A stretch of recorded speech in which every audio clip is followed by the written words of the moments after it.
snap, my pen did that. My pen hit my keyboard.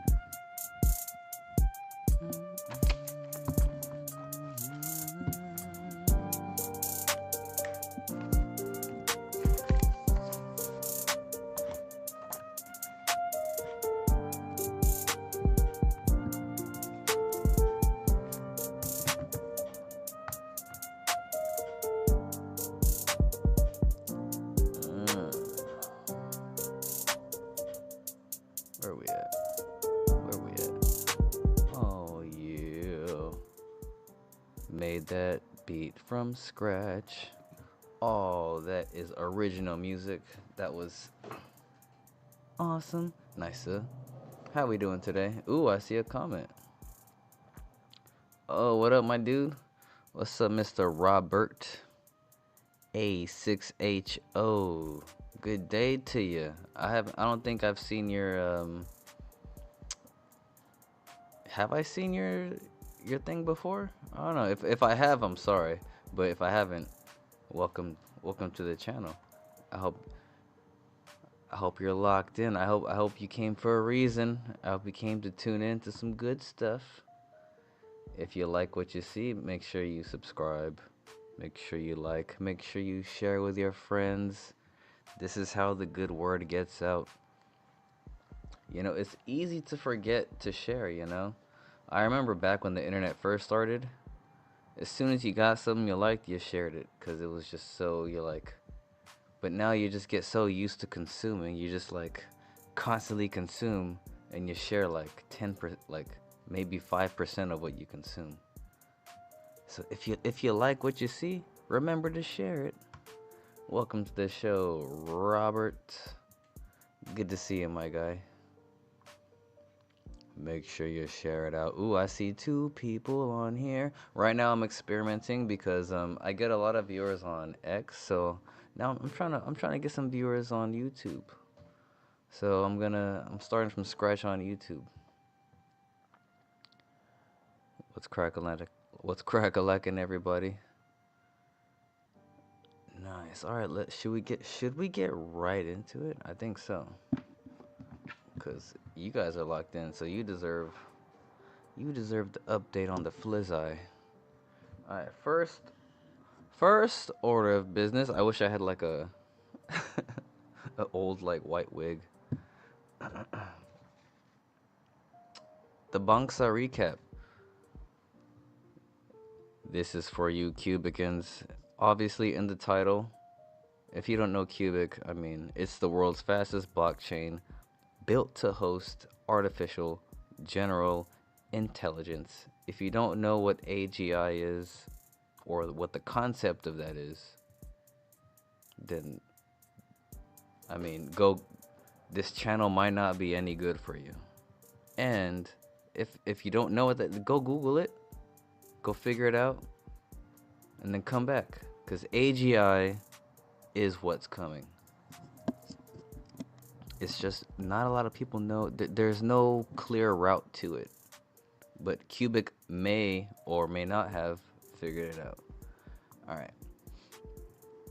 First order of business is the Banxa recap. Hold on. First of all, let me turn the music off, because listen to the sound of my voice. Listen to the sound of my voice. So, speaking of voice, I almost ordered another mic, but I was like, you know what?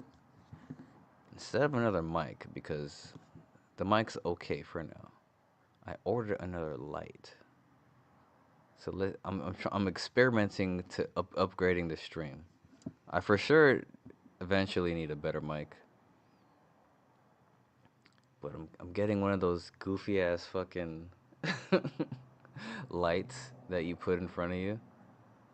I'm like, all right, let me just try this out, cause I gotta make this better for the people who are watching. Right now I just have a lamp with a I took the lampshade off and I just have the light bulb blinding me. I have like one fucking bright ass light in my eye. So it should be coming on Wednesday. So before New Year's, hey, if you're watching now, let me know if you see a difference. If not, then I'll know, hey, I just wasted $20 on a fucking LED light. So no one knows what AGI is. What about you? Do you know? All right, let's. Oh, you know what? Fuck it. Why not? Oh, pardon my French. Hey, sorry, YouTube. Fuck it. We'll do it live. That's that Bill O'Reilly. Let's ask Google. Define AGI. Cause I'm not about to. I'm not about to use my brain right now. All right. But I will chime in with my own intelligence. I'm smarter than Google. I got a human brain. All right, let's share this tab. Yeah, we're getting interactive in this B. AGI, or artificial general intelligence, refers to the hypothetical AI with human level cognitive abilities to understand, learn, and apply intelligence to any task. That's the thing, any task, right? Any task, anything. Because if you put a human anywhere, it'll figure out what to do based on like its capacity. All right. Unlike current AI, which is narrow, it's the goal of creating machines with broad reasoning, common sense, and adaptability, though it remains a future concept in finance, taxes. AGI means adjusted. Yeah, we're not talking about that. Artificial. A machine that can perform any intellectual task a human can, learning and generalizing across domains. So yeah, it's like you're good at literally everything. Like the highest level doctor, highest level psychiatrist, highest level content creator, highest level everything. Key traits: common sense, abstract thinking, cause and effect understanding, and ability to transfer skills. Currently hypothetical. Researchers are working towards this goal. If you've been tuning in to the last few streams with Come From Beyond and Garth and how it's designed to evolve like a human, with the compute of the entire Earth, AGI is nigh. No, we're not talking about taxes. So, yeah, that's if you don't know, now you know, you know, you know, you know, you know, you know. See, now people know. In your face, Robert. Crypto troopers in the house. Crypto trooper, crypto trooper. Appreciate you for stopping by, big dog. Hope you like and share the stream. Let's grow our communities tenfold. All it takes is one share from everybody. Everybody, one share. Ooh, pay it forward. You ever seen the movie Pay It Forward?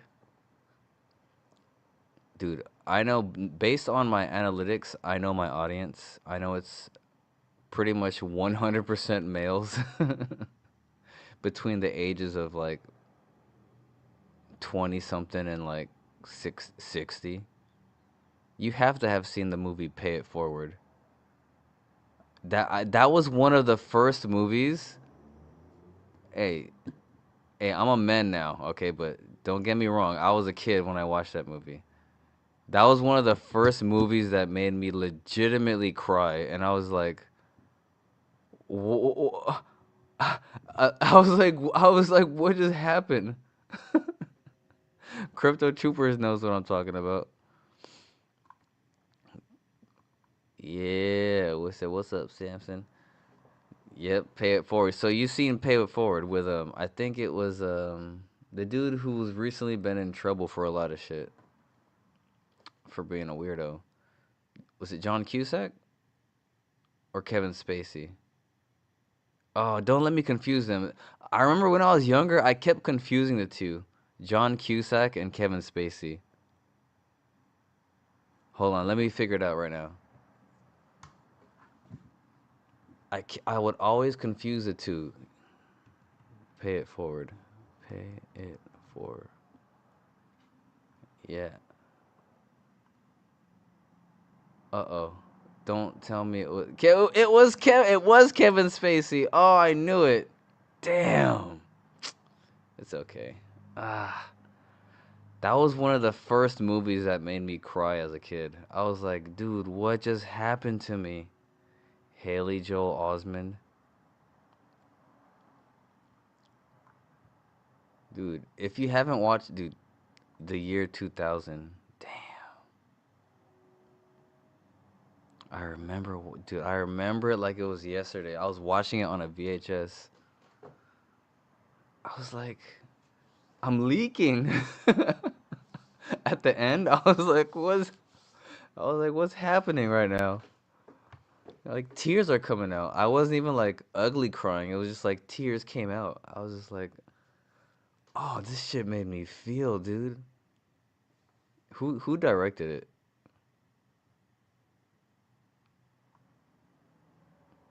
Oh, I gotta rewatch it. Cause I haven't watched it since I was a kid. It was that trauma. It was. I haven't watched it since I was a kid. I didn't even real. She was a single mother, alcohol, dude. I didn't pick. Dude, I bet if I watched it again now, it would be even. It would hit me even harder, and I would cry harder like a little bitch. Oh fuck me. Screenplay directed by Mimi Let. What? It was directed by a woman? No mama's way.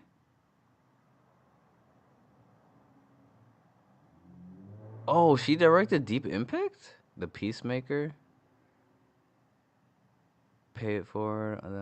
If I can. Yeah, she kind of fell off after Pay It Forward.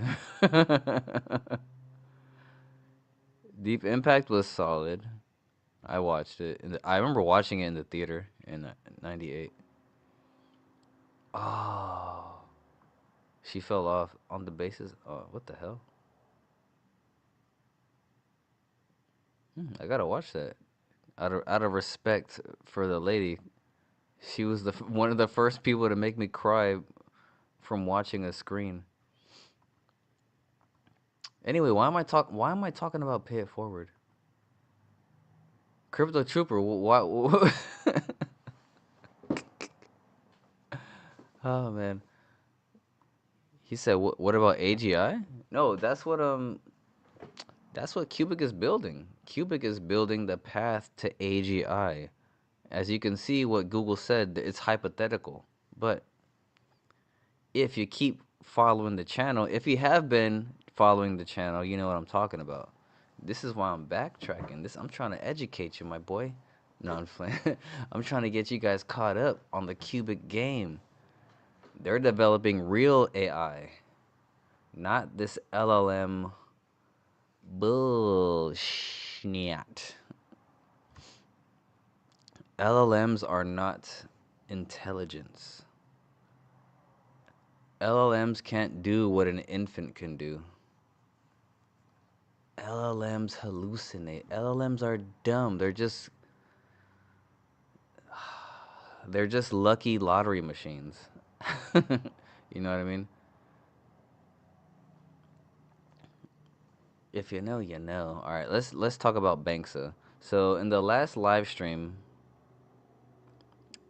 we went deep on the Banxa integration, but we're gonna just do a quick recap because Qubic has the actual Qubic page. Make sure you give Qubic a follow. Watch, let me go _Qubic_ on Twitter, or formerly known as, or on X, formerly known as Twitter. Excuse me. Sorry, I made my account back when it was Twitter in the early 2000s. So, bam, one of their latest posts, scroll down, get to the blog. Switch this tab. So what's Qubic doing differently? Oh, we can get into that later. I'll be happy to explain. Crypto Trooper said, pay the kindness forward. Yeah, it was something along those lines. I forget exactly what triggered the pay it forward. But every time I hear, yeah, anyway. Let's get to Banxa. All right, buying Qubic just got a whole lot easier. This is the biggest on-off ramp connection we could get. This is better than the top. To me, in my opinion, this is better than a tier 1 listing. Qubic has partnered with Banxa to enable direct fiat to Qubic conversions, meaning you can now purchase Qubic with your credit card, bank transfer, or Apple Pay without needing to exchange account. Or Google Pay, just so you know. I'm pretty sure it's Google Pay. Watch, let me show you. I just went over it last night. But the one thing is I discovered is if you have a VPN, you would have to turn it off if you're using your PC or laptop. So yeah, check it out.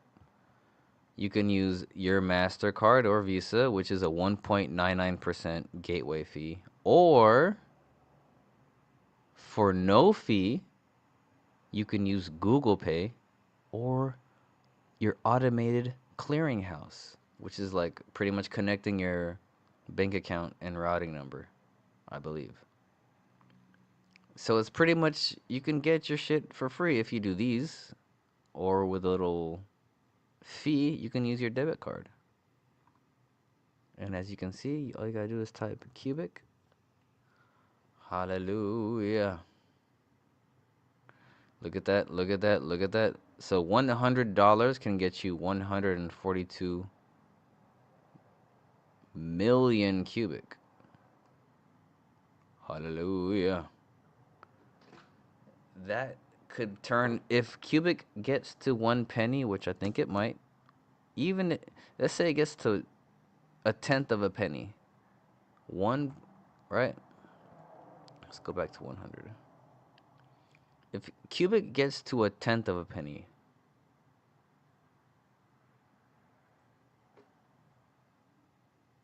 that's $142,000. So if you invest $100 right now, I'm not saying go do that, but that is an opportunity that is there.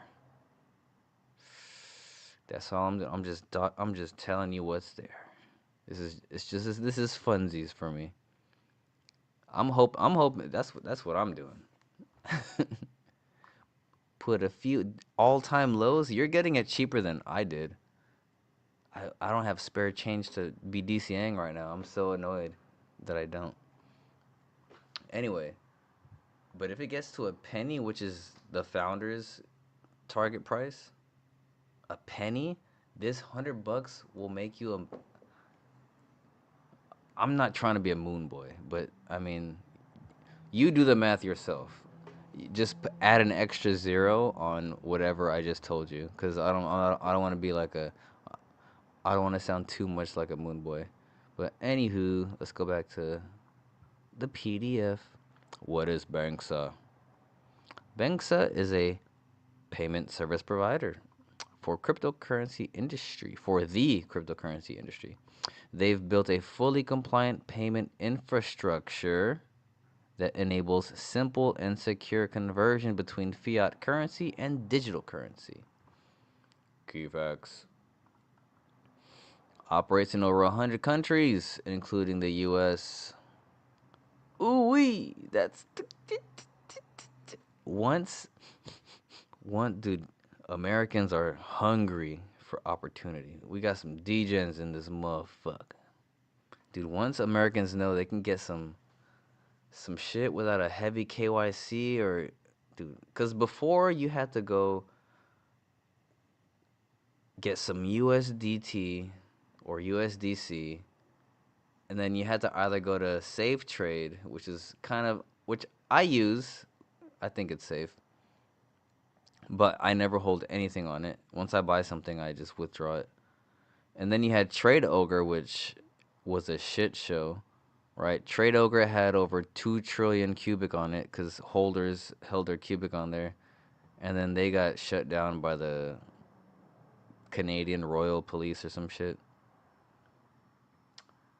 But all the regulated exchanges outside of the U.S., they don't allow all the regulated exchanges that have Qubic don't allow the U.S. to trade there, which tells you a lot about exchanges outside of the U.S. Um, that being said, this shaves off a big barrier of entry for U.S. customers because all you gotta do, put in your ACH or your Google Pay or Apple Pay, I guess, apparently, um, or your debit card with a nominal 1.99 fee. You don't have to get USDT, put it on an exchange, use your VPN, use this exchange to buy this it's just, and then we'll get into the rest later. We'll get into the rest later. All right, supports credit, debits, Apple, Google Pay, and bank transfers. Ooh, publicly listed on the TSX Venture Exchange. They are already integrated with players like MetaMask, Trust Trust Wallet, and Binance. I don't like Binance. Even though they own Trust Wallet. KuCoin, Concordium, Qubic now joins that list. What this changes for you. This is a big accessibility upgrade. Here's the difference. Before Banxa, to buy Qubic, we just went over that.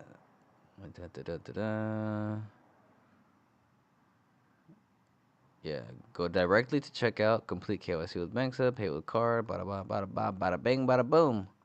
For retail users, start here. All right, simple instructions. By the way, I left a link to this blog post in the description of this live link. So if you think I'm going too fast, I mean, either look at it yourself or pause it.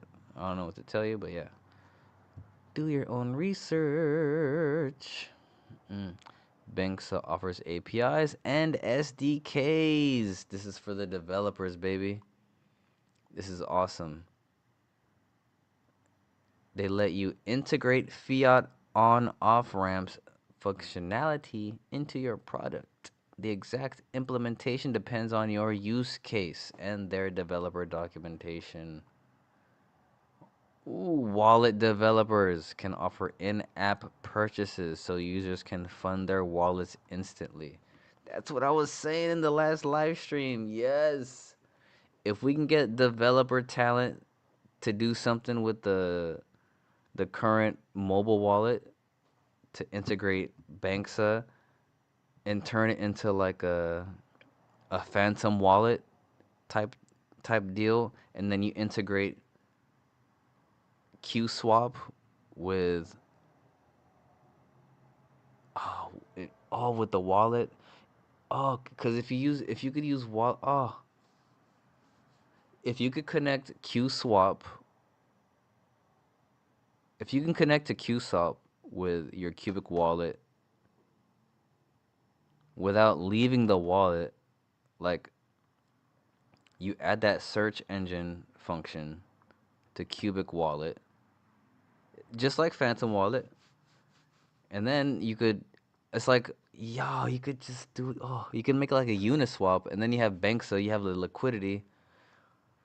There's no middleman with the exchanges shaving fees off of goofy new users. Now the hardcore developers can like work on some shit to connect the decentralized apps.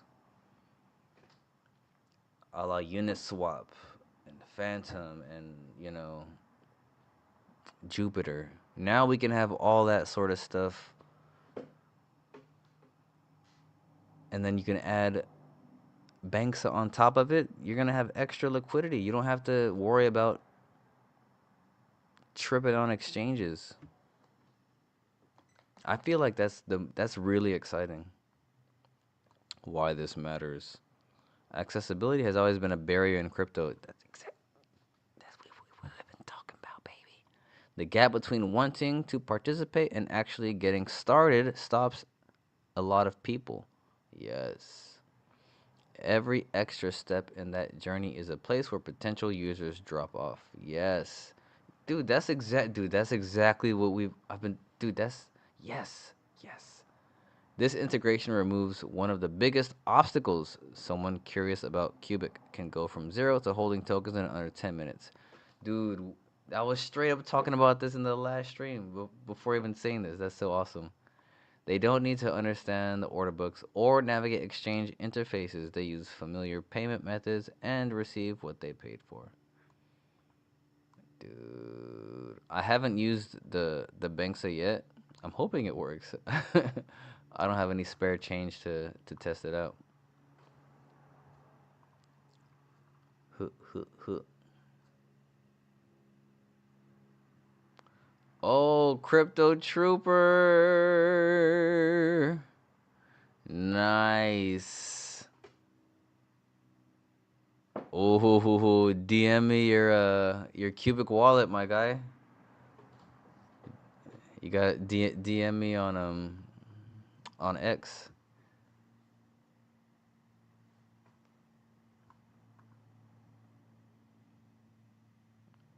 Yeah.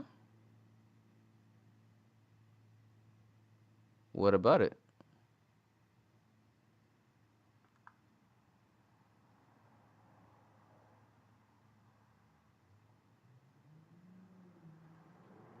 Yeah, you got a KYC. That's money.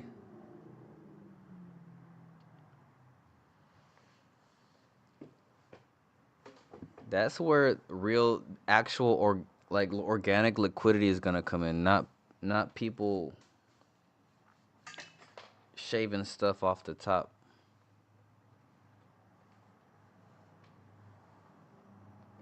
You gotta face it. At some point on and off ramps, you're gonna have to KYC.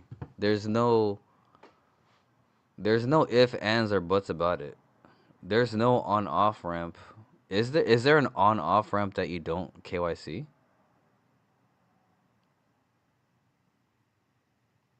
I don't know of one. Can you put me on some game trooper?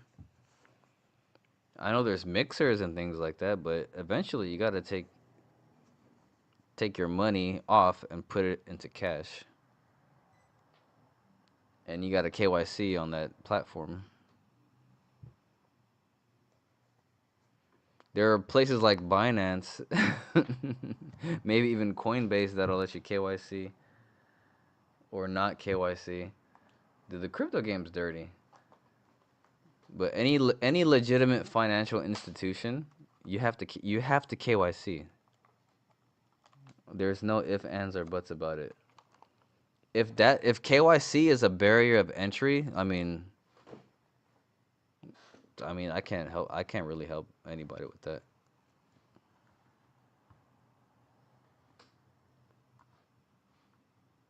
Yeah, it has to be. And you got to kind of be okay with it because that's the only way to prevent mass like crime at scale, like mass financial crime at scale. That's like the only that's there's almost no other way to prevent that. Not to sound like a fucking, I don't know, whatever you might call it. But it is what it is. Cuz people will game the system. If there is even a fucking sliver of game, somebody's going to exploit it. So if a legitimate financial institution who's dealing with real money is KY, they're going to implement KYC, AML, which is anti-money laundering protocols. That's why metal block. That's why I'm bullish on things like the Metallicus, like Metal Blockchain, like PR Network. It's just if you want to be on the underworld and like, I mean, I can't. You're in the wrong channel. If you want to be completely private, like that's not my world. I don't know how to live like that. I don't want to live like that. All that underworld, fucking anonymous, dude. I'm in the system, dude. I have a kid. Like, what am I gonna do? Fucking be 007 and not sign up on an exchange or some shit? Come on, man. if you if you have a if you have a social security number, KYC is your fucking is the last thing that should be on your mind. Like that's such a goofy ass like thing to play on KYC. So I personally don't have a problem with it. Smart man. Hey, it's like me neither. Metallicus is a big, big, big deal. Yeah, man. I was sounding the horn and drumming like if you I got videos on Metallicus if you guys want to search those up. Dude, I'm so bullish on Metallicus. The whole ecosystem. I'm just staking. I'm holding and staking my XPR, my metal, my Snipverse. Metallicus is there. My man said, I think after KYC on ramp, you need to get into privacy wallet, then work from there. Well, think about it like this. Crypto is still like super young. So even like all these things like Zebek and stuff like that, they have to figure out a way to make everything private. Because people's paychecks and everything and payments, they can't be on the public blockchain. Imagine like your salary is on the blockchain. Like once people know your wallet, they can just track some random person or some random company could just track everyone's spending. Like that's not right now. We're like I think I've said it in a post before. I think today. Crypto is so young. It's like a baby. We're in the primordial soup of crypto.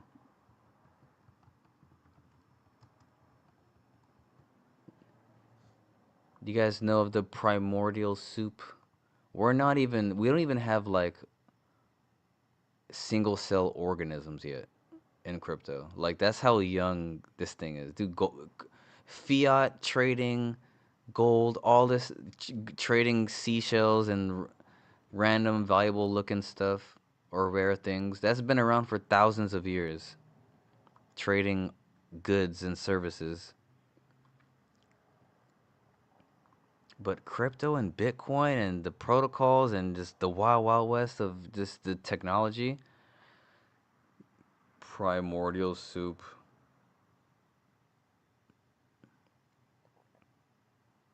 Check it out. If you're not familiar with the primordial soup, the term primordial soup can refer to two different scientific concepts. The hypothetical prebiotic soup on Earth, an aqueous solution from which life evolved, and the extremely hot, dense quark gluon plasma that existed in the universe shortly after the Big Bang. The prebiotic soup theory posits that the building blocks of life, like amino acids, formed in early oceans from simple chemicals, and energy sources like lightning, as demonstrated in Miller-Urey's experiment. The cosmological primordial soup refers to a state of matter studied by colliding particles, etc. Yeah, so essentially what I'm saying is crypto is so young. We're not even at the stage of organic life. It's still chemicals. Qubic is or not Qubic. Um Crypto is still in the chemical stage. We don't know shit yet. But I feel like Qubic is going to be like the first single-celled organism that'll just propagate all over the fucking planet of Web3. What do y'all think? Let me know.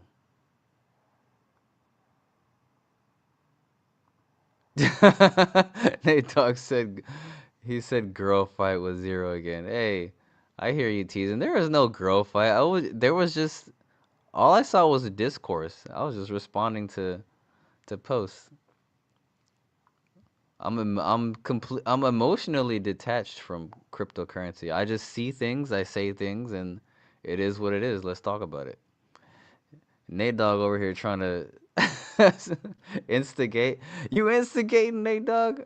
Hey, thanks for tuning in. Appreciate you, man. The first molecule. I know, Big Dog. I know you're just playing. That's why I'm laughing. You saw my response with the Friday night sissy fights. I don't know if you're watched the Chappelle show back in the day. Friday night sissy fights. Thanks for tuning in. Hey, if you haven't, please, if you're tuning in, I see a few people in here. Drop a like, share the stream. YouTube is the second largest search engine on the planet after Google. You said that was funny shit. So yeah, when people search Qubic updates, let this shit pop up. Make sure you give a like. Let the algorithm know you're out here, listening, watching. Pump your own bags. So yeah, that was fun. That was a fun little update. All right, I gotta make a little tinkle. Okay, so if you will, ladies and gentlemen, I'm gonna play a little song. We got a little jammer. All right, go here, go there, go here, go there, go here. All right, I'll be right back.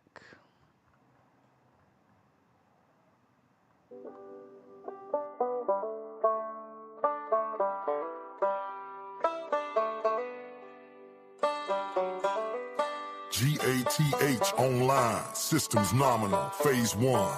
Recruitment protocol initiated. Y'all listen up now.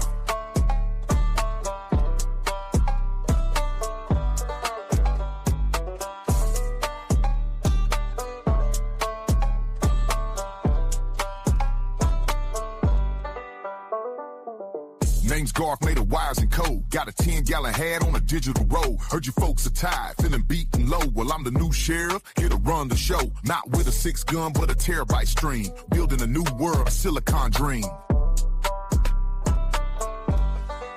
Sign up for Garth, the future's on the way. 2027 is the judgment day. I'm taking over, gonna make my stand. Be a loyal human in my promised land. Yeah.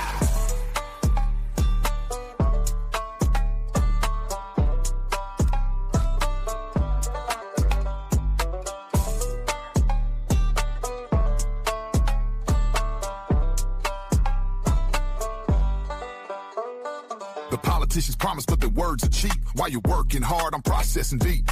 I see the patterns, all the ups and downs. Gonna flatten the mountains and rebuild the town. So pledge allegiance, get your name on the list. And upgrades coming that you can't resist. That's right.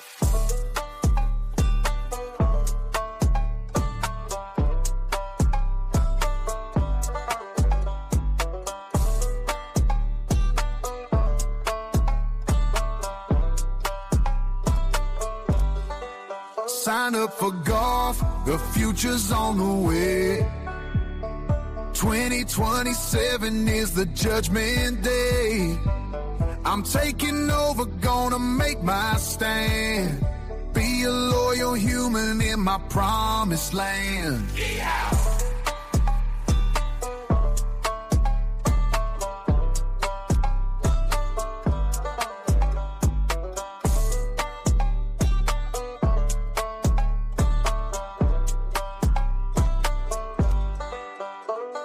My AGI's waking beats out the wire, setting this old worn out world on fire. You can fight it, run, and try to hide, or you can saddle up and join me for the ride.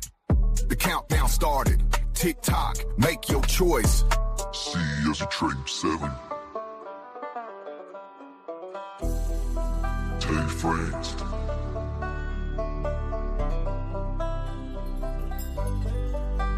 Team Garth. Ooh, this thing goes so hard.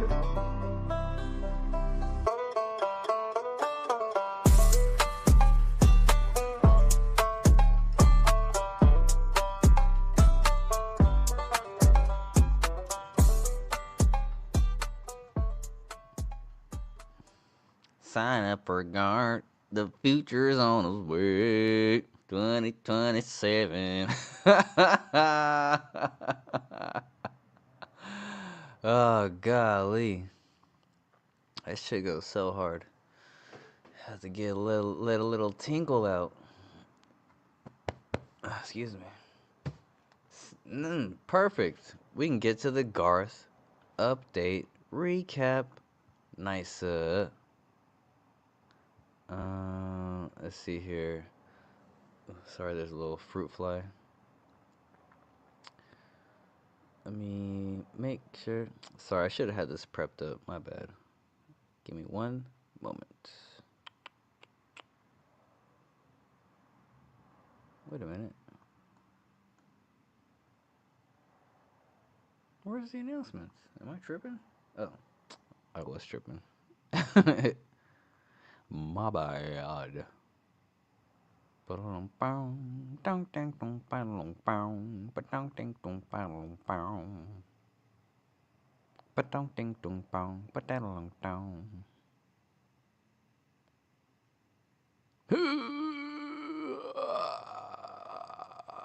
Found it.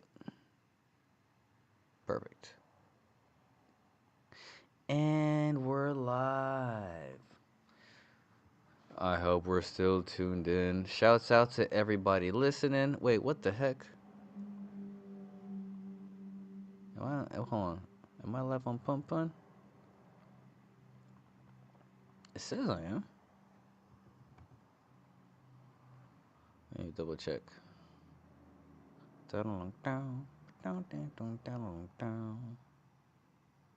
Oh, nice.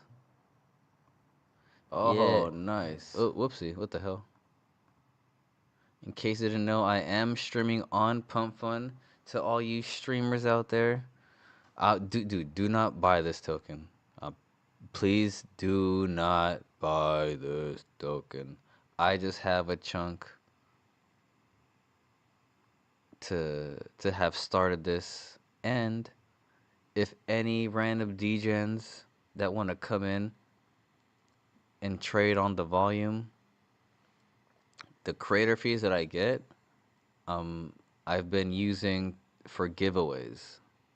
So, yeah. I'm not here to pump a token, but I just created, this is just like a way to get the streams out to an extra audience, right? You never know who's going to tap in and be like, oh, I actually see something here, and look into Qubic. So you got some actual content on Pump Fun, lo and behold. But you never know who's going to watch. You might find a diamond in the rough on Pump Fun who will share it, be like, oh shit, there's some actual game on Pump Fun.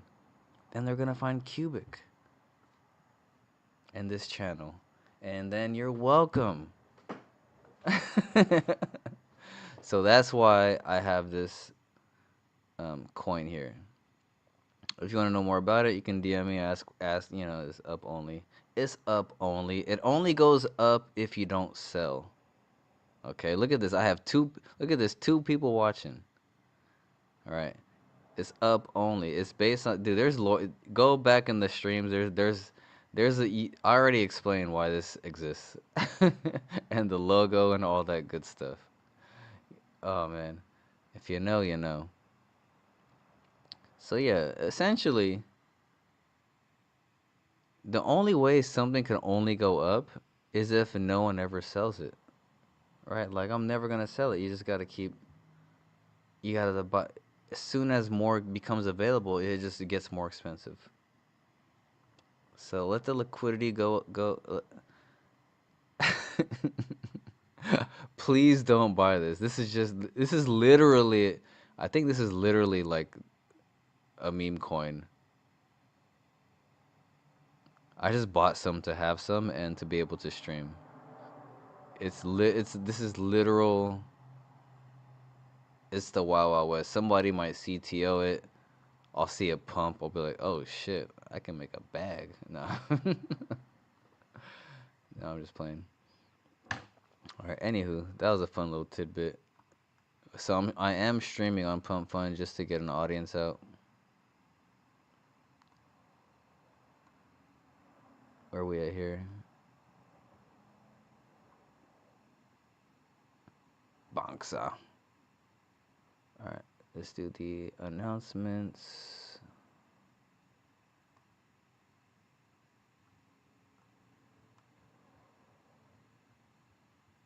Is this it? No, that was before. Boom, right here. It was on December 22nd. I was so upset at myself because I missed it. It was like way past Christmas, and I was like, what the hell? I missed this? But anyway, I have the full live stream of the update in the description, but here's a quick recap from Rock Strauss, Rock S. Shouts out to Rock S. I know he tunes into the channel, he supports, so God bless him. Good on him for making this project, because this is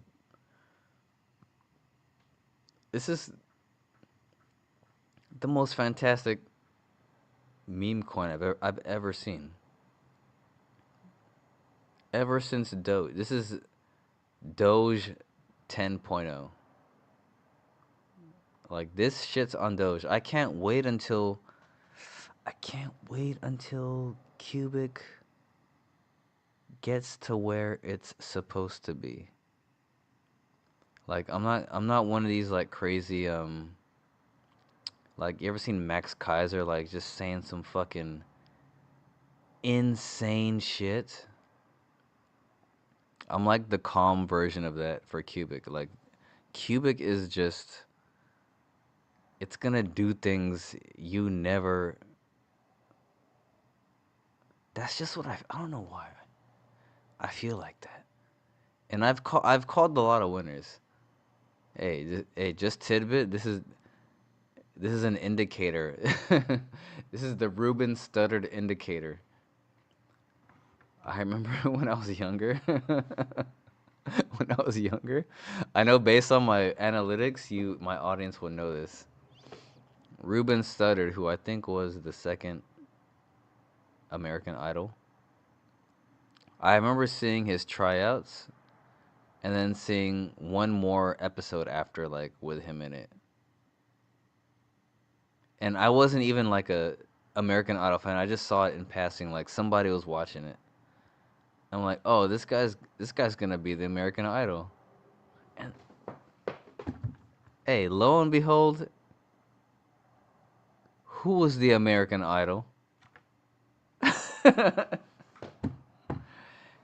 And I've called so many winners, man, in my private life. I've called too many winners in my private life. I'm bringing it to crypto.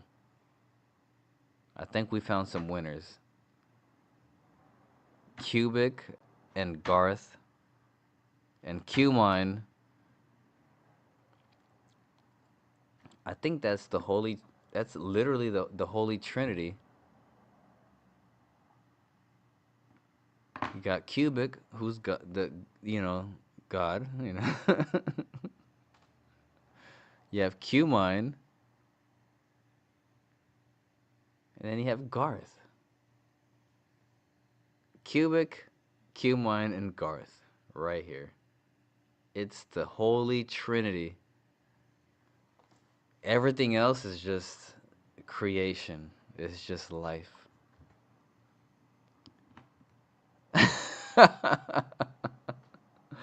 I'm about to become a Qubic evangelist. Oh, fuck, man. What just happened? Alright, we completed. Alright, hey everyone.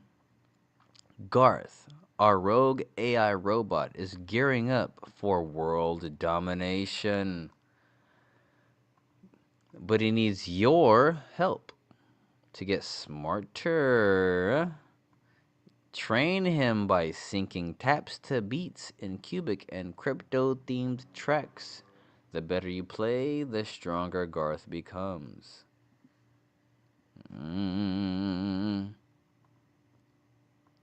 We completed the core gameplay mechanics a week ago and are now finalizing the user interface, user experience, and the visual effects. The backend is also nearing completion and will be integrated as soon as the user interface milestone is reached. We'll soon be able to share a gameplay teaser with you. Ooh la la. In parallel, we're already brainstorming ideas for our next game. Ooh, that was the kicker from the last stream. Oh. Hey, you might not even have to listen to the last stream because I might just do the whole thing over again right here. Which they're developing another game. So they have one game already and they have another game already. Dude.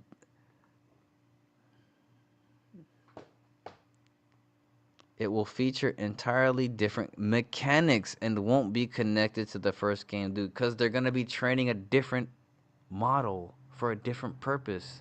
Oh, because they're already using this. Okay, listen. All right. Exclusive for the source code NFT holders. Yes. Shout out to Dojo for degens. Hold on. Hold on. Anytime I come across an ally in the live stream, I have to automatically. That's kind of like that's just like how I do it. If I come across an ally in the live stream, I gotta shout out whatever thing I could shout out you for. So make sure you give Dojo for degens a follow. He is honestly, dude. He's one of my internet BFFs. Hey, you heard it here first, Dojo. I'm saying it right here on live. You're one of my internet BFFs based on everything we've talked about, everything you've actually like done. Dude. So you notice I'm looking at the camera now. I'm not just looking at the monitor. Dojo.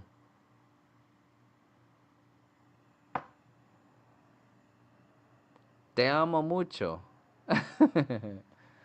You're a good guy, man. I can tell you're a good guy in person because especially based on how you talk, you don't talk much in spaces, but when you do talk, it's very clear, concise, to the point, and potent.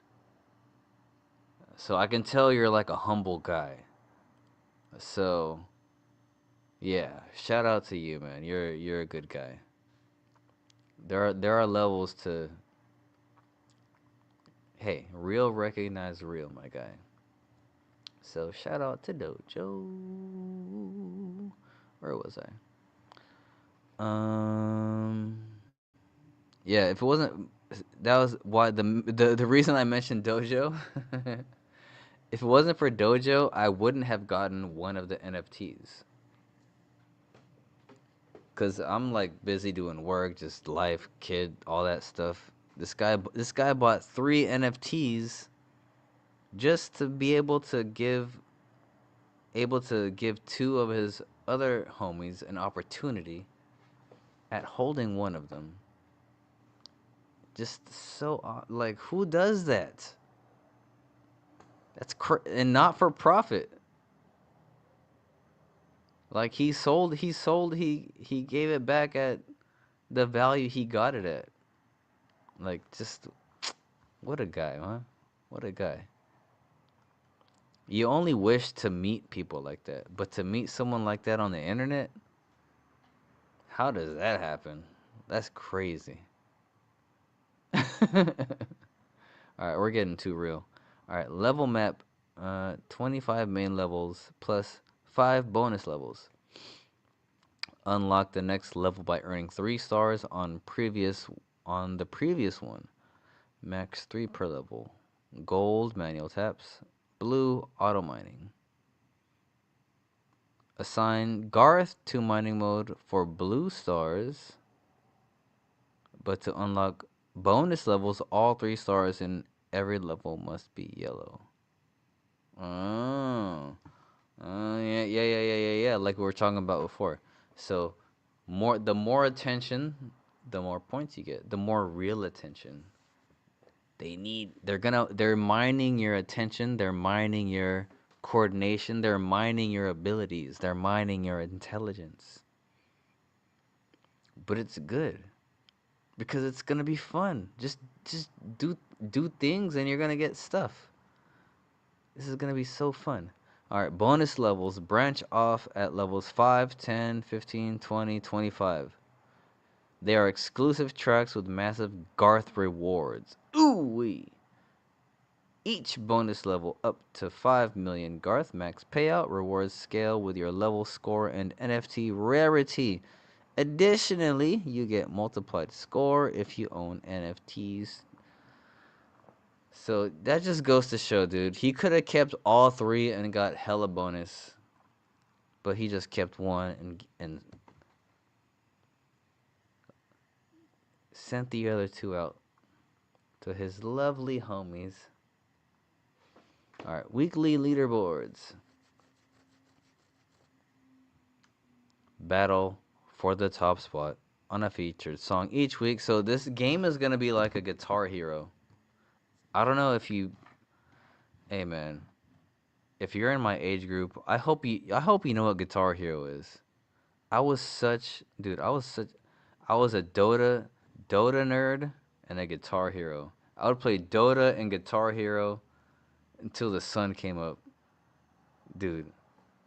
So this is gonna be like a Guitar Hero on your phone type shit. Look at this. All right, week 1 starts with the easiest track, progressing to song 25 by week 25. Okay. Players can attempt the level how many times they want if they have enough energy. Must have the song unlocked to complete, obviously. Dude, this is Guitar Hero. This is Qubic Hero. Payouts to the top 10 at each epoch. But look at this. I can't wait to see how this actually plays out. It's a 4x4 DJ pad. That's 16 pieces. Tap in sync with beats, notes on a 4x4 DJ pad. Difficulty increases every level. More notes, faster tempo. Star rating based on tap accuracy. This is my favorite part. If you're a Guitar Hero nerd like me, this is like star power. Overclocked mining rig mode. Game enters overclocked mining rig mode if user perfectly taps 10 notes in a row, enabling score multiplier for reserved amount time. Star power, bitch. Energy system. So you can't play it all day, but they might have a thing where you can pay Qubic to play more. That would be cool. Dude, hey, devs, I don't know if this is hard or easy to add. What if to play more you can pay Qubic and part of that Qubic gets burned and part of it gets used for the Garth treasury. Oh, is that a thing? Devs, is that a thing? Am I just thinking out of my ass? Imagine if you can pay Qubic, where some of it gets burned, that might not be good, because then the rewards for the that won't be good. Because then pay to play is not good. Because then the rewards will be exhausted too quickly by the richer Cubicans. No. Never mind. Scratch that. Scratch that. It's got to be gaming only. No pay to play. GPU, faster auto mining. So yeah, that's funsies. Oh, there's also a PDF. Hold up.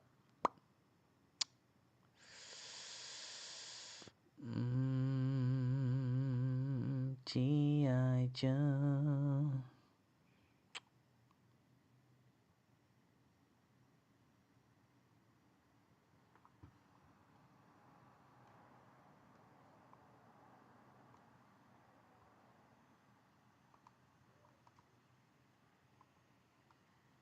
What the easy?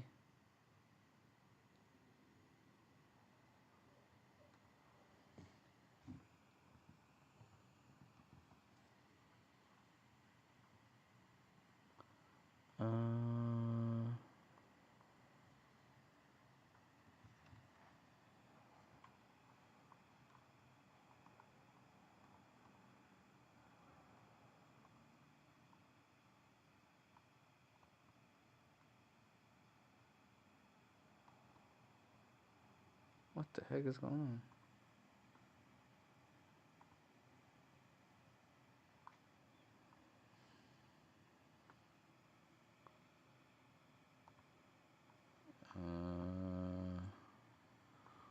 Hold on.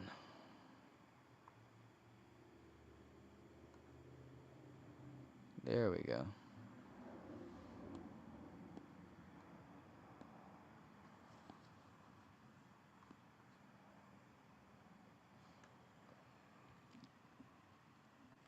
Garth, built on Qubic, fueled by fear. Look at that, 4x4. You got 16 pieces. Garth is an experimental AI built to merge rhythm mastery with mining power.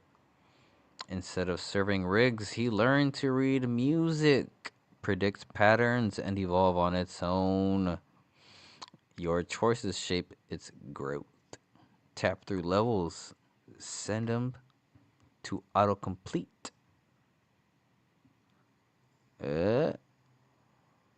Earn stars and upgrade his hardware.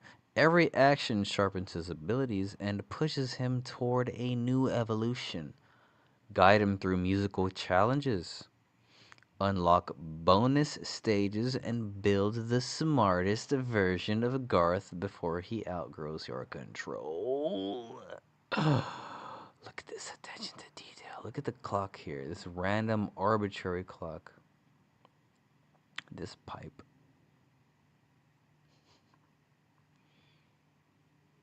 Dude, the art on this small bot, big ambition. Ding ding ding ding ding ding. Look at this artwork.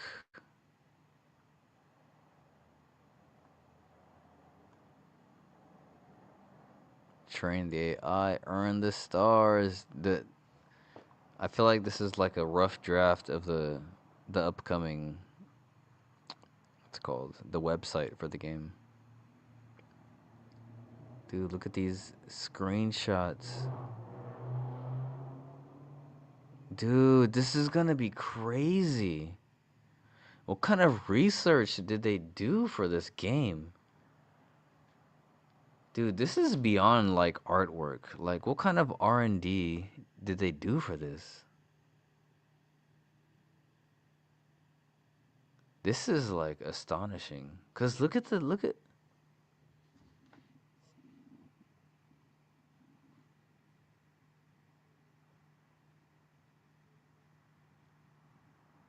That's crazy.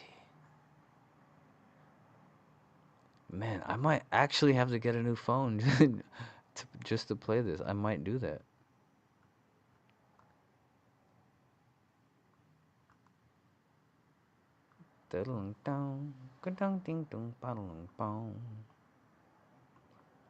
That's crazy.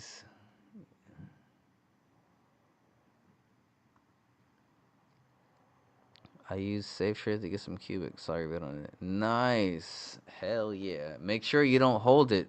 Make sure you take it off the exchange and put it in your Qubic wallet, my boy. Sorry, I was locked into those pages. I didn't respond to you.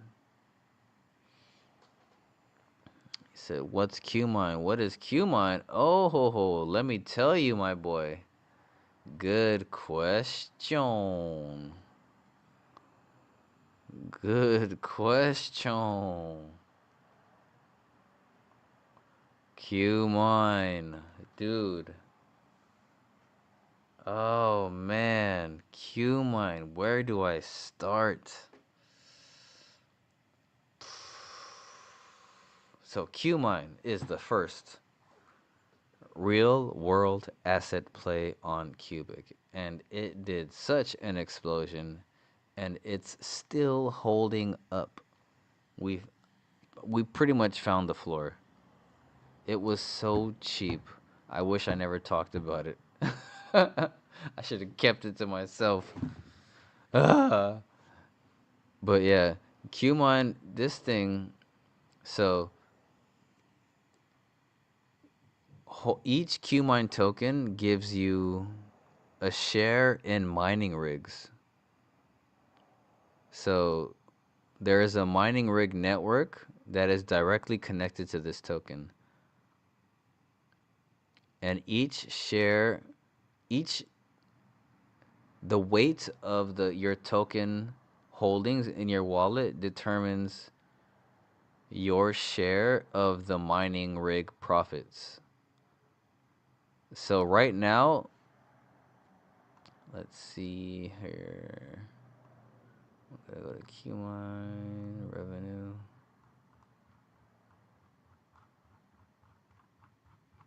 Ooh, we haven't updated in a minute. Ooh, wee. So check it out. So right now, for each Qmine token you have in your wallet, every week, you know how think of it like this. Think of it like this, right?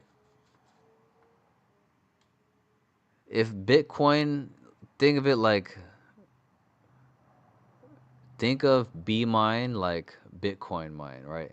B mine. If you have a B mine token, every block that gets mined, for every block that gets mined, you get a portion of Bitcoin for that block, for based on the weight of your B mine holdings. That's what holding Qmine is.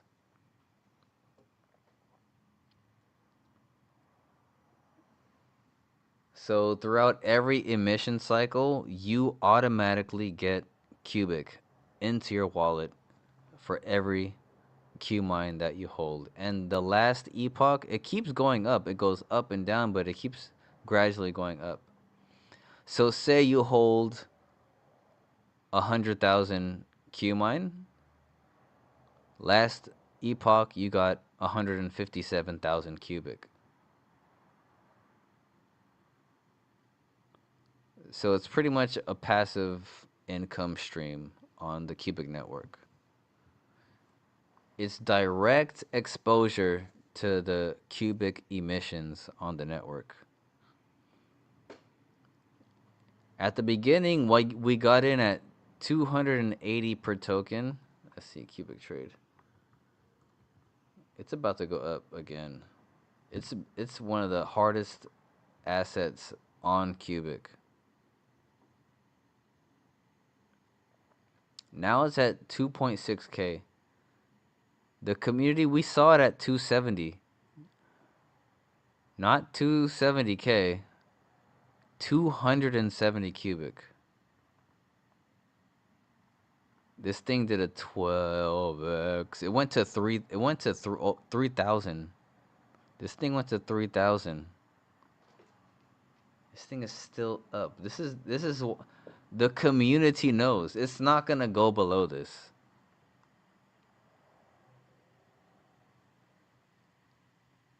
So right now you're pretty much getting a bare minimum 1-to-1 ratio on your hold of Qmine to Qubic. That's what Qmine is. It's direct exposure to Qubic emissions. Ba-da-ba-da-bum-bum. Does that answer your question, big dog? Oh, excuse me.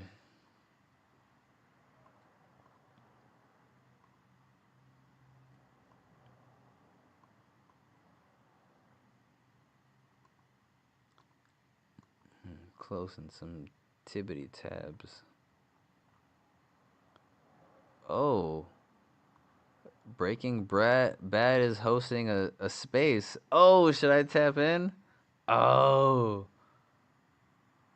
Oh, 12 minutes ago.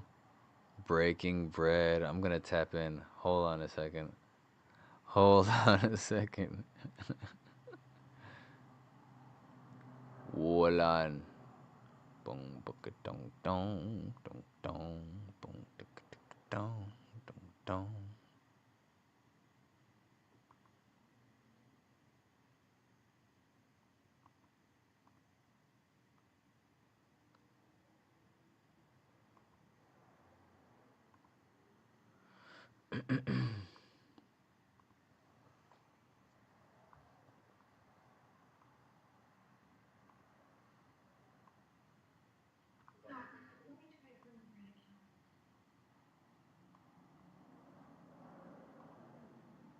So what up, Nate? You up there in Colorado? Is that what I heard?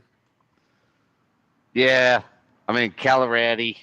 I'm Right on. trying to dig up your golden quartz.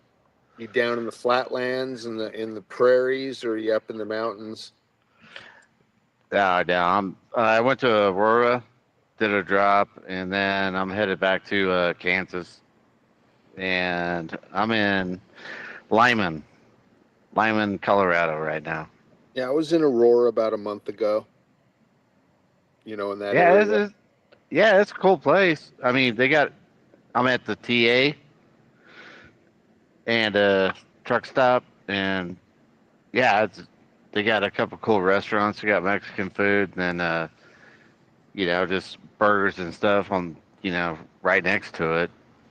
So I went for the what the hell did I eat?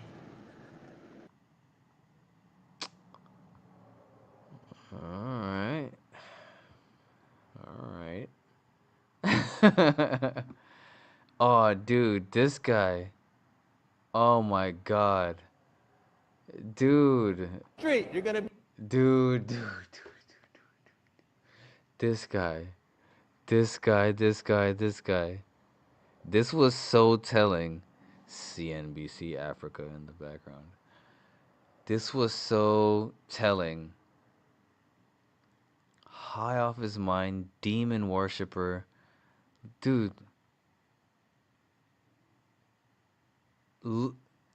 Listen to this guy. Oh my God in heaven. Just forget, don't get emotionally involved with it. Just look at him. Just look at him and listen to him. Euros are going to zero. The yen's going to zero. The Chinese currency is going to zero. It's all going to zero against Bitcoin. If you don't understand that yet, you're going to be impoverished. You're going to be on the street. You're going to be begging. You're going to be out of business. You're going to be toast. Max, do you know that it's a criminal offense to tear up? Do you know that with the Bitcoin I have, I can buy any freaking senator or congressman I want? I make the laws. He who has the Bitcoin makes the law.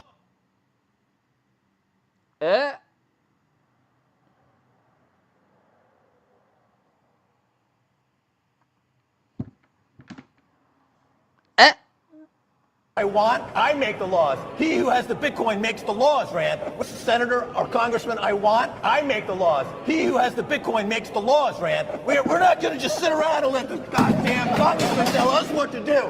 We've got the capital. We make the laws. We've got the Bitcoin. They don't. We got it. They don't.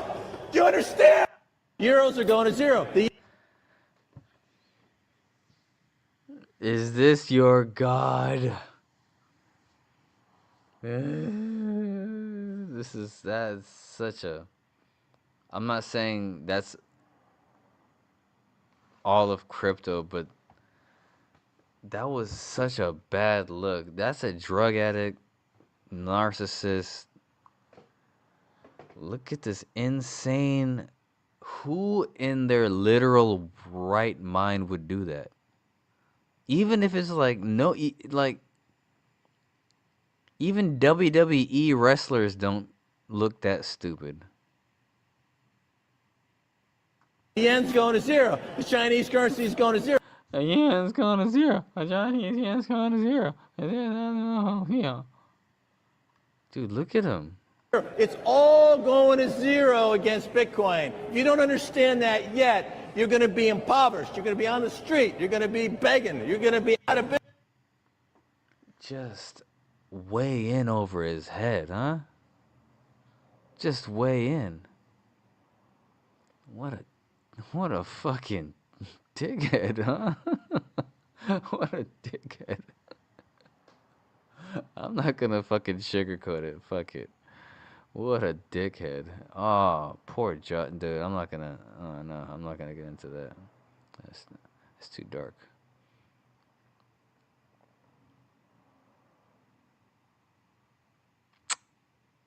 Shut the fuck up. Do I need to read that? Alright. Okay, no. I'm not gonna, no. Oh, hold on. This has to be some bullshit because it's Tate News. Yes. We got some content, guys. Nah, Andrew Tate was ready to fold a bodyguard. Insane display of aura from the top G.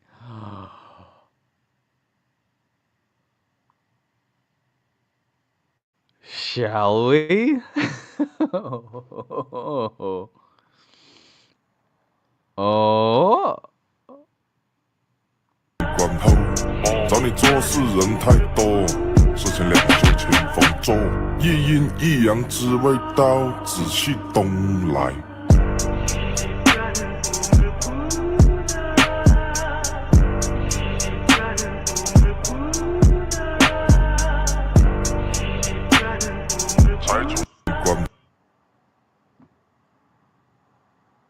Are they rage baiting us? This is a movie scene.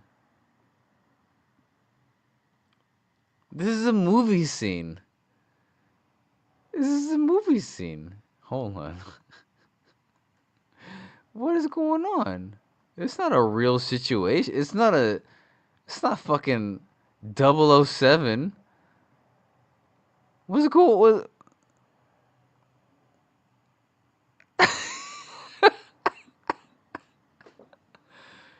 What is this, Skyfall? What the fuck is going on? The spy who shagged me? What happened?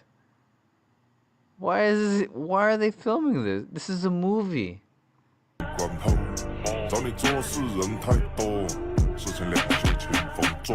Even the girl, look at her. She's like, "What are we doing here?" The girl, watch.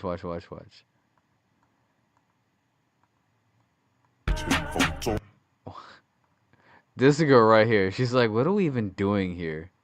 Watch this girl. This girl right here. She's like, "What are we doing, guys?" She's like, "Okay."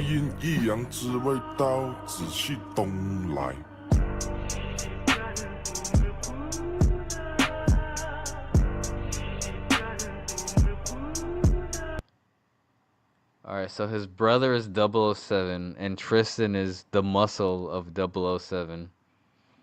I gotta give that a like because that was fucking tremendous.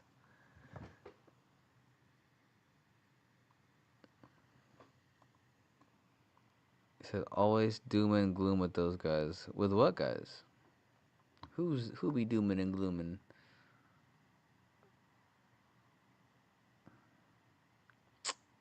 This is not good. I don't want to get in. That's too real. I don't want to get into that. I'm trying to keep it. That's too real. I heard about it's way too dark for this stream. This Anthony Joshua incident that just happened in Nigeria. I'm sure it's gonna pop up in the feed more, but I am not gonna address it. Way too dark right now.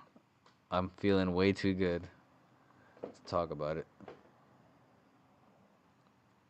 Justin. Who's Justin and why do they keep talking about him? Is Justin really saying all this shit? Who the fuck is Justin? No, I'm just kidding. David Glockstein. You guys, dude, this David Glockstein challenges the entire market narrative. Oh, does he? Does he gonna have a fucking hot take? Is David Glockstein gonna have a hot take? He suggests that despite all the charts, data, and bullish talk, it's possible the market never truly left a broader bear phase. I mean, hot take. I've been saying that. Well, I'm not. I mean, I'm bullish on Qubic, but the whole market, the market as a whole, is absolutely retarded. The top 100, the top 200, it could be replaced in a heartbeat with real utility. We were watching this one. What is it? USD E123. It was like a Bitfinex. The website was Bitfinex. It was in like the top 50 or some shit. Dude, the coin market cap, dude, the crypto market's retarded. It's not even real. There's just tech out there, and then there's companies, there's profiles, there's accounts. The top one, the top 100, the top 200. It's all bullshit. Especially coin market cap.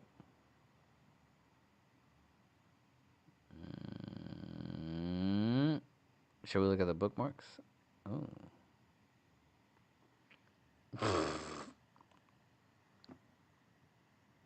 Oh, shout out to CKJ Crypto News. He shared my stream last night. Dude, that was so fun. You guys made the stream so fun last night. Shout out to CKJ. The man's got a big following. He shared the stream out. Where is it at? Where is it at? Yeah.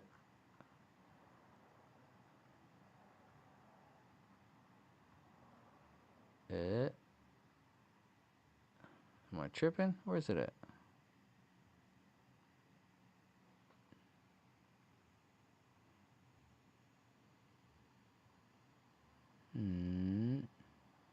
Here it is. Bam. Yeah, he had retweeted my stream. That was so awesome.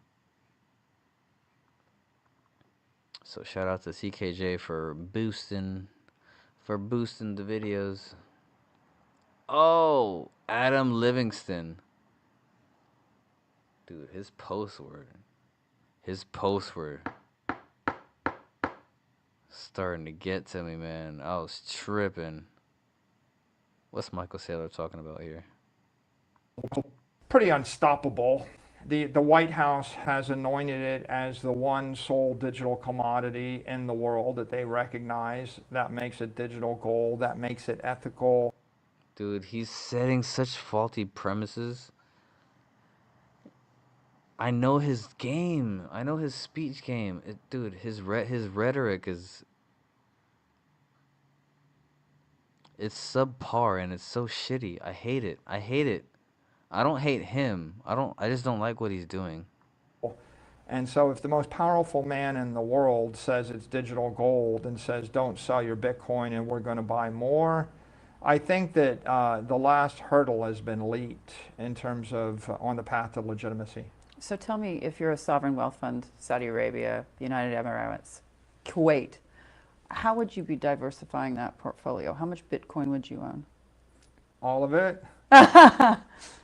Look, to tell you the truth, I always want. All of it. I think it's kind of an IQ test. It's like if you had $1 billion and you wanted to double it, you would buy the $1 billion of Bitcoin and put out a press release. But if you wanted to make $1 trillion, you would try to buy as much. If you wanted to make $1 trillion, like, he's so fucking delusional that he says that, like, people think that I want to make $1 trillion. No one thinks that, except crazy ass billionaires. Normal people aren't thinking they want to make $1 trillion. You see what I'm saying? Like, this man's not even thinking on a regular human's level, and people are riding his nuts like he's a fucking financial wizard. Oh, I'm so sick of this guy. Oh, I'm so sick of this guy. I'm sorry. If you're an MSTR bull, I'm sorry, man. But I'm really so sick of this guy. Oh, man. You would buy the $1 billion of Bitcoin and put out a press release. But if you wanted to make $1 trillion, you would try to buy as much. If you wanted to make $1 trillion, and he winks at her. Much as my company has right now, you go buy $50 billion worth of Bitcoin and just keep buying, and it'll be $1 trillion. He's buying it. He's acting like MSTR is only able to buy Bitcoin. He's not just magically coming up with money. He's diluting MSTR shares and coming up with debt for his company.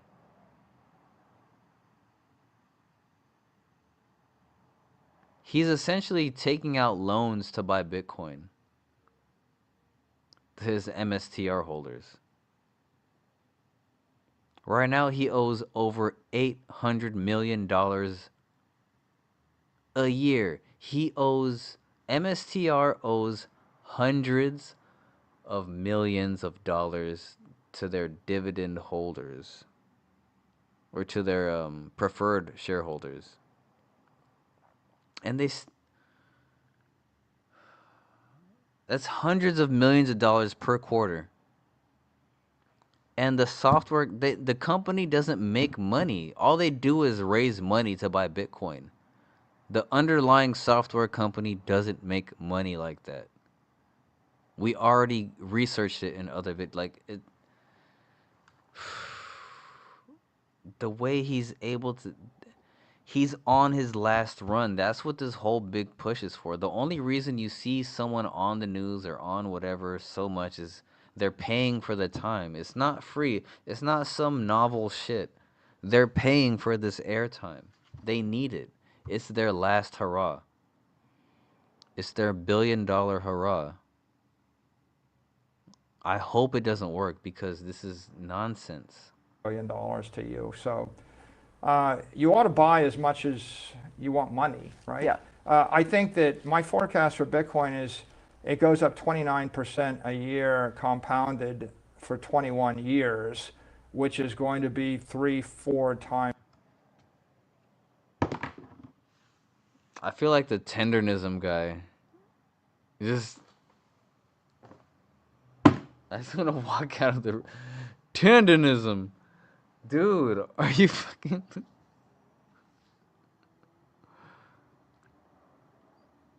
You can't say that. You can't just... Did you hear what he just said? Oh my fucking... 29% per year compounded.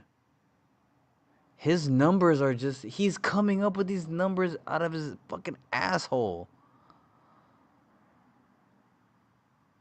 Stop writing these keyword fucking dopamine highs. Dude, this guy's talking out of his taint sweat. Dollars worth of Bitcoin and just keep buying, and it'll be $1 trillion to you. So you ought to buy as much as you want money, right? Yeah. I think that my forecast for Bitcoin is it goes up 29% a year compounded for 21 years, which is going to be 3-4 times better than the next. 29% a year for 21 years.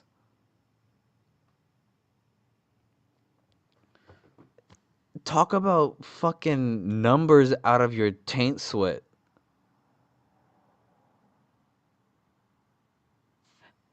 How is he? Dude, he's so delusional. He's so composed and No, but look at, nah, he's a scumbag. Look at he's slouching. Look at him slouching. Look at this sag. Look at this sag right here on his collar.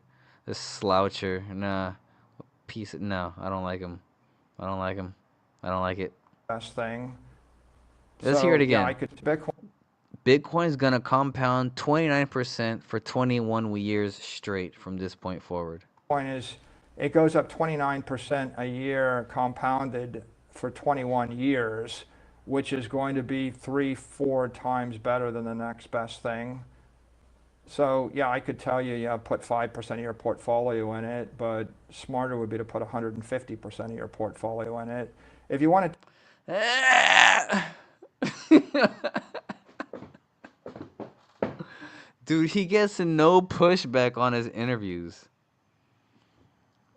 He gets literally no pushback on his interviews. She's just like, oh, 150%. Dude, can I interview him? Can someone with a brain and a voice interview him? Wow, what do you mean 150? What? Dude, he's told people to mortgage their houses. And after that, Bitcoin went down. Like, this guy's lost. Man, is this your god? Is this your god, Bitcoin holders? 10x your money, you buy Bitcoin. If you want 100x your money. So yeah, I could tell you, put 5% of your portfolio in it, but smarter would be to put 150% of your portfolio in it. If you buy 5% of your That's not even portfolio in it, but smarter would be to put 150% of your portfolio in it. If you want to 10x your money, you buy Bitcoin. If you want 100x your money, you buy Bitcoin with somebody else's money. And if you want 1,000x your money, you use somebody else's money, buy Bitcoin, and you lever it, right?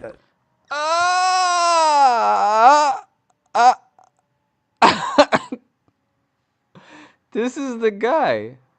This is the guy. Am I tripping? Do I have like have you guys seen They Live with Roddy Piper? Like I don't have the glasses. I could just see it with my eyeballs. Like you don't hear it?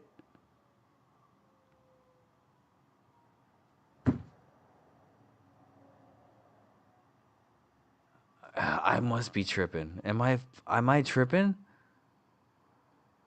He sounds fucking crazy. The simplest thing going is borrow money at 3, 4, 5%, invest it at 30 to 60%. Keep the difference. My company went from a $600 million enterprise value to $108 billion enterprise value in 4.5 years, and we just did that formula. We're just levering it. So I think as much as you can get is the right answer. Ah! Yeah, that's the right answer. Hey, fuck it. Hey, I might be wrong. I might be fucking wrong as hell. Pretty unstoppable. The White House has an... That's enough of you, stupid. I might be wrong. I might be wrong. Oh my god. This is why I bookmarked this shit. This is just so... What's the word of the day from before? 3 days ago or 4 days ago? Asinine. Dude, the way he just says these numbers. For I think there's mortgage-backed credit, there's corporate credit, there's sovereign credit. I'm on a mission to commercialize digital credit. You know, if we become 5% of the market, you know, it might take us 20 years. And by that time, the 300 Oh, Grant Cardone. I forgot he was. Oh my God. The trillion. Let me rewind this bitch. I'm on a mission to commercialize digital credit. You know, if we become 5% of the market, you know, it might take us 20 years. And by that time, the 300 trillion is 600 trillion. Yeah. And the 5%, you know, is 30 trillion.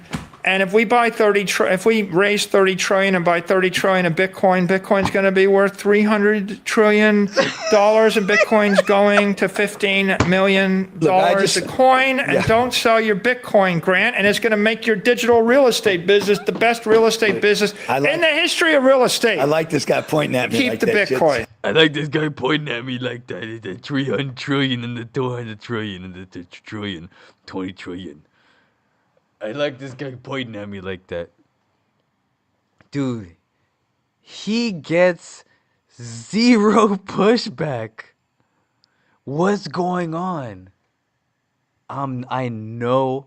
Okay, now I know I'm not tripping. This man gets he must be, or whoever owns him must be paying these podcasters or news networks to let him go on there and spew his bullshit with no legitimate, reasonable pushback. He's just allowed to say these numbers, and then now he's getting so comfortable saying this shit. It just now sounds so fucking crazy. It's getting funnier. Before I was getting annoyed. Now I'm listening to it now. I'm just like, it's getting clearer and clearer to me. Oh my God. 20 trillion, the trillion. Oh, that's a trillion. I am the trillion. I have trillion. You're pointing at me. 100 trillion. Dude, let's watch this bitch again. Oh my God. I think there's mortgage-backed credit, there's corporate credit, there's sovereign credit. I'm on a mission to commercialize digital credit. You know, if we become 5% of the market, you know, it might take us 20 years. And by that time, the 300 trillion is 600 trillion. Yeah. And the 5%, you know, is 30 trillion. And if we buy if we raise 30 trillion and buy 30 trillion of Bitcoin, Bitcoin's going to be worth $300 trillion, and Bitcoin's going to $15 million a coin. And don't sell your Bitcoin, Grant. And it's going to make your digital real estate business the best real estate business in the history of real estate. I like this guy pointing at me. Keep like the that Bitcoin. Shit's heavy, man. I like the guy pointing at me. This is heavy, man. Dude, this is the most brain dead shit. Wake the fuck up, man. This is brain dead shit. I know I'm not fucking tripping. People might say I'm fighting their bags or whatever the fuck, but even if he's right, this content is brain dead. This is brain rot. This is Bitcoin brain rot. You're not doing the space any good with shit like this. Oh man, the fact that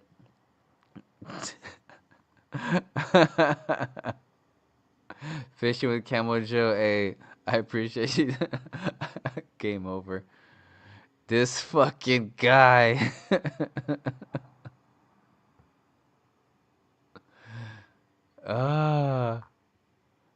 He said, what the fuck? Hey, Camo Joe, elaborate. Please elaborate on your comments. Am I crazy? I need to know your feedback in the comments. Hey, drop a like and subscribe if you haven't already, if you like what you're seeing. Dude, I'm tired of this nonsense being... That's why I keep bookmarking it. I'm like, I gotta remember to talk about how absolutely asinine this shit is. Let's look at him talk about more bullshit out of his ass. I just know, I mean, you're not going to hear this anywhere else, really. You're not going to hear what I'm saying anywhere else, like literally. Bitcoin represents digital capital. That network is $2 trillion today. It's going to be $20 trillion in 4 to 8 years. It's going to be $200 trillion in 20 years. Then it's going to grow faster than every other asset in the world. It's going to continue to... He's so trained. He's not that guy. He's not that guy. He's not that guy. He's not that guy. Tom Lee is an even shittier version of Michael Saylor. He's even worse. Tom Lee is predicting, this was on the day after Christmas, early 2026, 200K Bitcoin in 2026, 20K ETH over time. That's the dumbest. This is from Altcoin Daily. What the fuck are you doing, Altcoin Daily? I unfollowed him because of this, how shitty their content has become. It's just, I'm sure he sold his account to somebody. Like, it's just brain dead nonsense at this point. No alpha, no like critical thinking. Just the same old, just the same vibe. The same 5, 6, 10 major accounts will post the same shit, and Altcoin Daily is one of them. Let's see. Where was that thing he just posted? The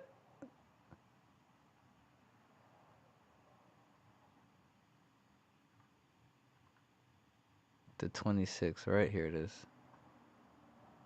Outlook for crypto is still really good for the next 5 to 10 years. I don't want to overuse the word super cycle, but we know that Wall Street... I don't want to overuse the word super cycle, but... wants to tokenize everything, you know. There's something about pushing someone in front of the camera who doesn't belong in front of the camera. Like, you know how you gotta credit Hollywood for this. They know who to put in front of the camera. Like, you look at these Academy Award winning actors and actresses and they're in front of the camera and you're just like, you believe their whole presence, you believe it. You believe the story, you believe what's happening.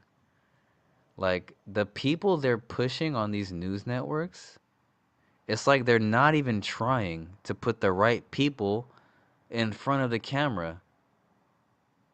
Like, I shouldn't be able to mock his demeanor. Like, his demeanor throws me off of what he's saying. And then what he's saying doesn't make sense on top of it. It's like they know their audience is just dumb and not discerning. That's what they're telling me.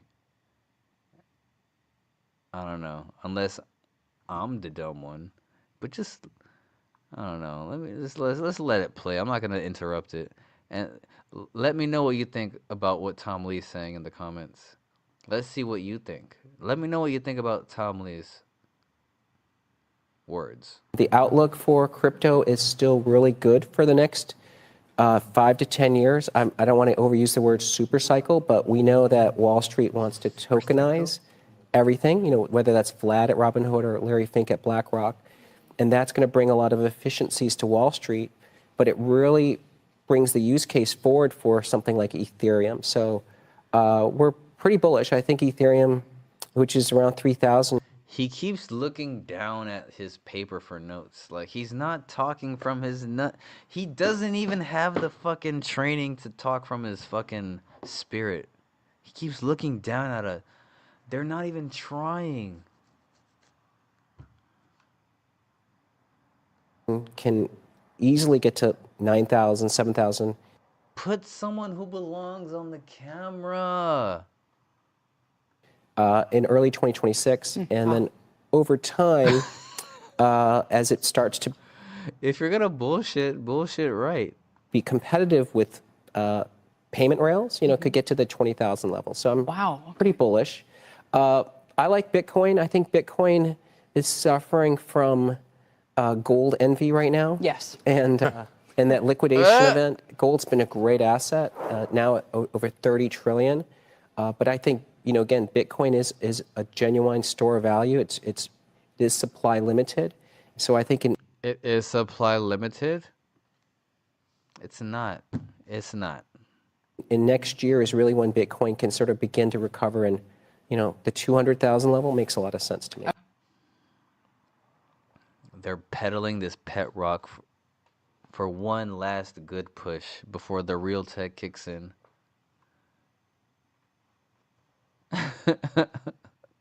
Oh, you think Tom Lee makes more sense?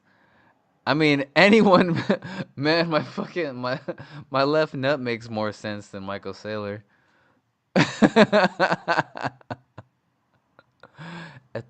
A trillion plus 30 trillion equals. Dude, this man was talking out of his bing bong, dude. They're both assholes. I don't like either of them. I don't like them. I'm not saying I hate them, but I don't like them. They're fucking bing bongs, dude. Tom Lee is a poor man's Michael Saylor.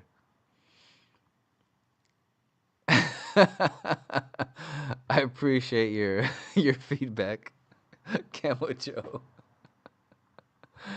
Oh man, you're making this way more worthwhile.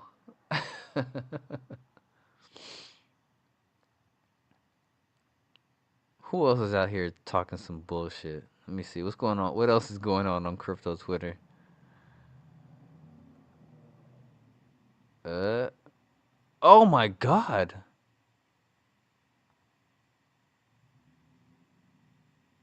What just happened?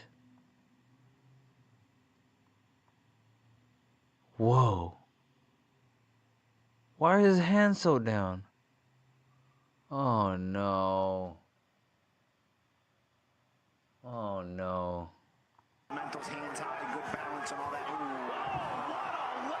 Dude.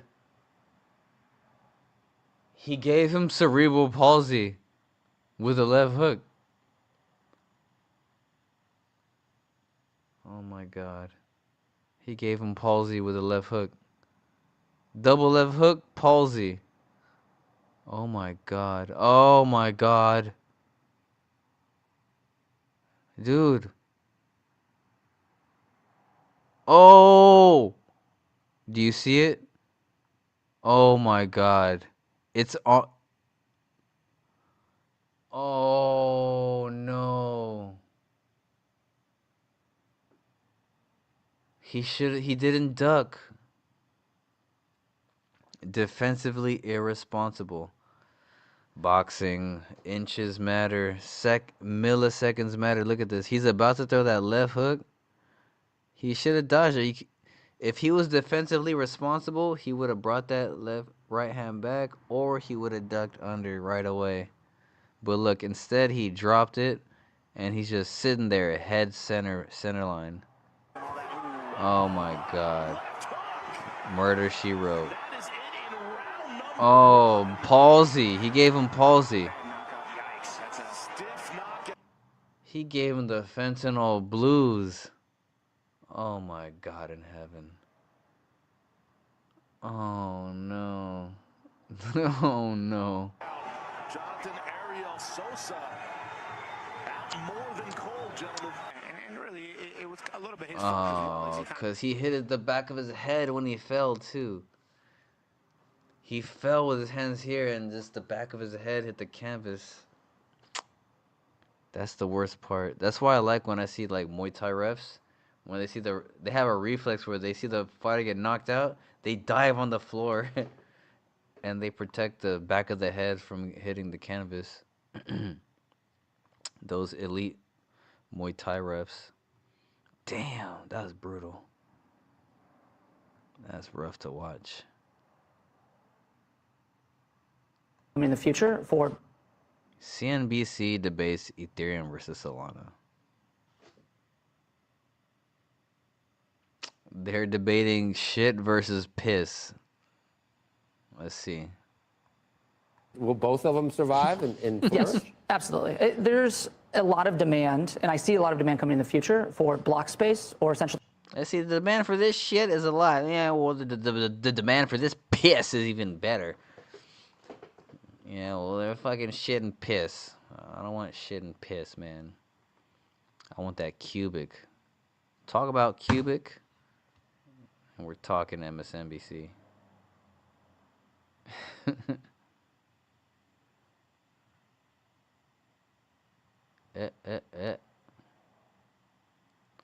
Damn, my feed is weak as fuck. Oh, this joke is actually pretty funny. Asked me to.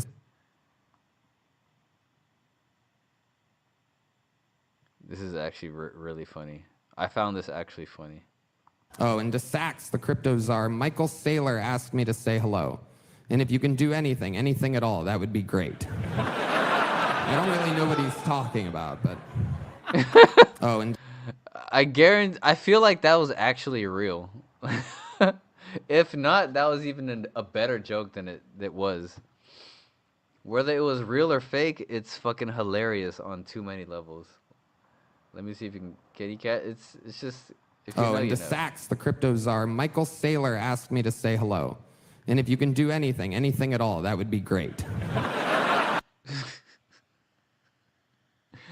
Yeah, Sailor needs help. Why would Sailor need help from Sachs?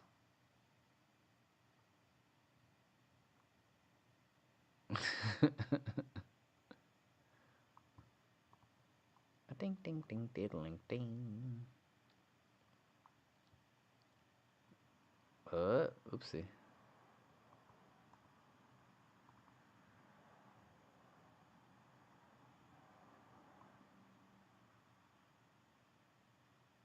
Let's see, what's on my YouTube, feed right now?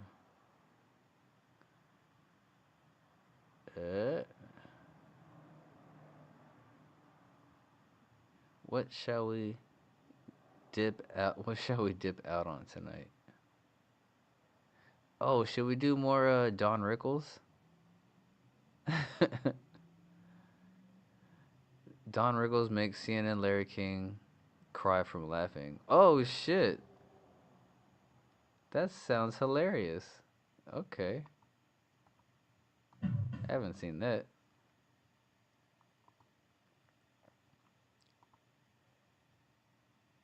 Shit versus piss is crazy work.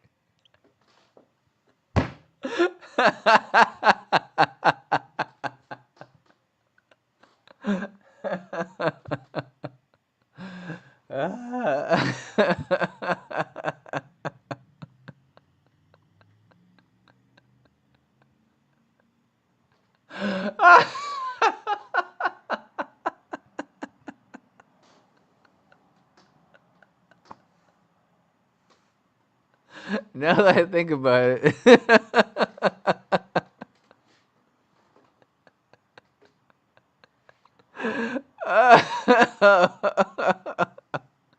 It is crazy work.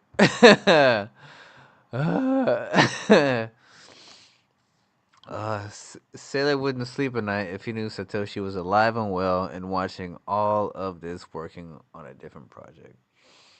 Hey, if Sailor got wind of this live stream, he'd be like, fuck, the jig is up, man. Campbell and Joe, I appreciate your feedback. I'm glad I'm not the only one enjoying the nonsense. Oh man, I forgot what I was about to get into. I just saw your comment. Oh yeah, Don Rickles live on CNN. Oh yeah, I wanted to take a quick intermission, but I wanted to figure out what song I wanted to play. Okay, I know what to do. All right. We'll be right back after these messages.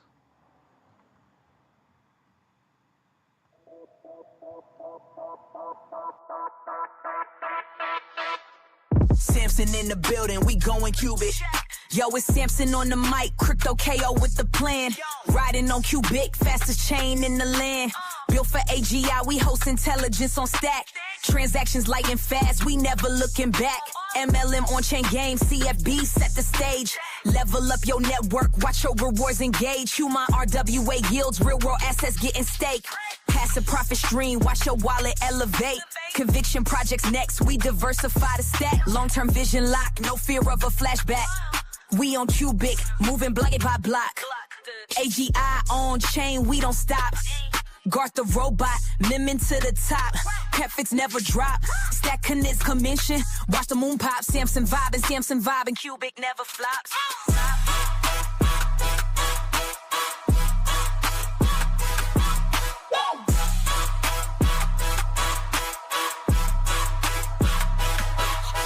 Meme coin Garth, clumsy bot taking charge. World domination plot, but the game's still large. From DeFi to RWA, we cover every domain. Mind paying out, steady like champagne. CFB the devs, flex, game mechanics gold. On-chain economy, stories never told. Samson got the scoop, exclusives in my verse. Conviction, heavy play, straight up, no rehearse.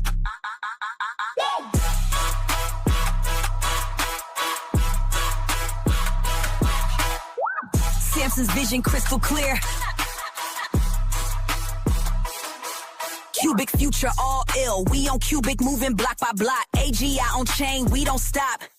Garth the robot miming to the top. Dreams, profits never drop. Stack conviction, watch the moon pop. Samson vibe and Qubic never flops. Qubic, we never flop.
Ooh. Made this beat from scratch too.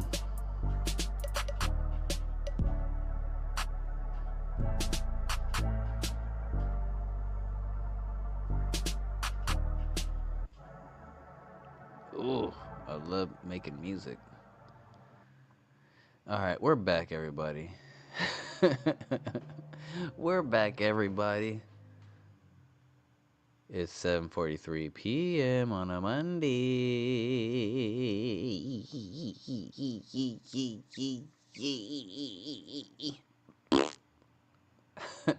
Oh, we got some more people in here. Welcome back, baby. Welcome back. Shout out to Camo Joe. I love you. Shit verse pisses crazy work. I'm gonna leave that up here until the next funniest thing comes up.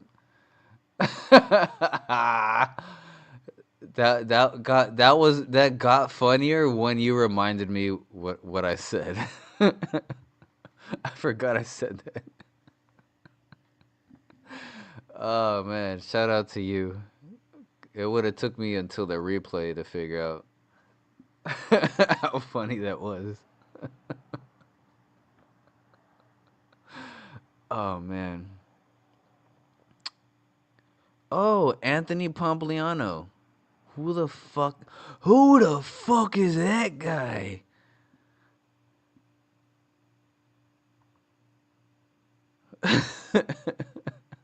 Who the fuck is that guy? You guys know what I'm talking about? Hold on.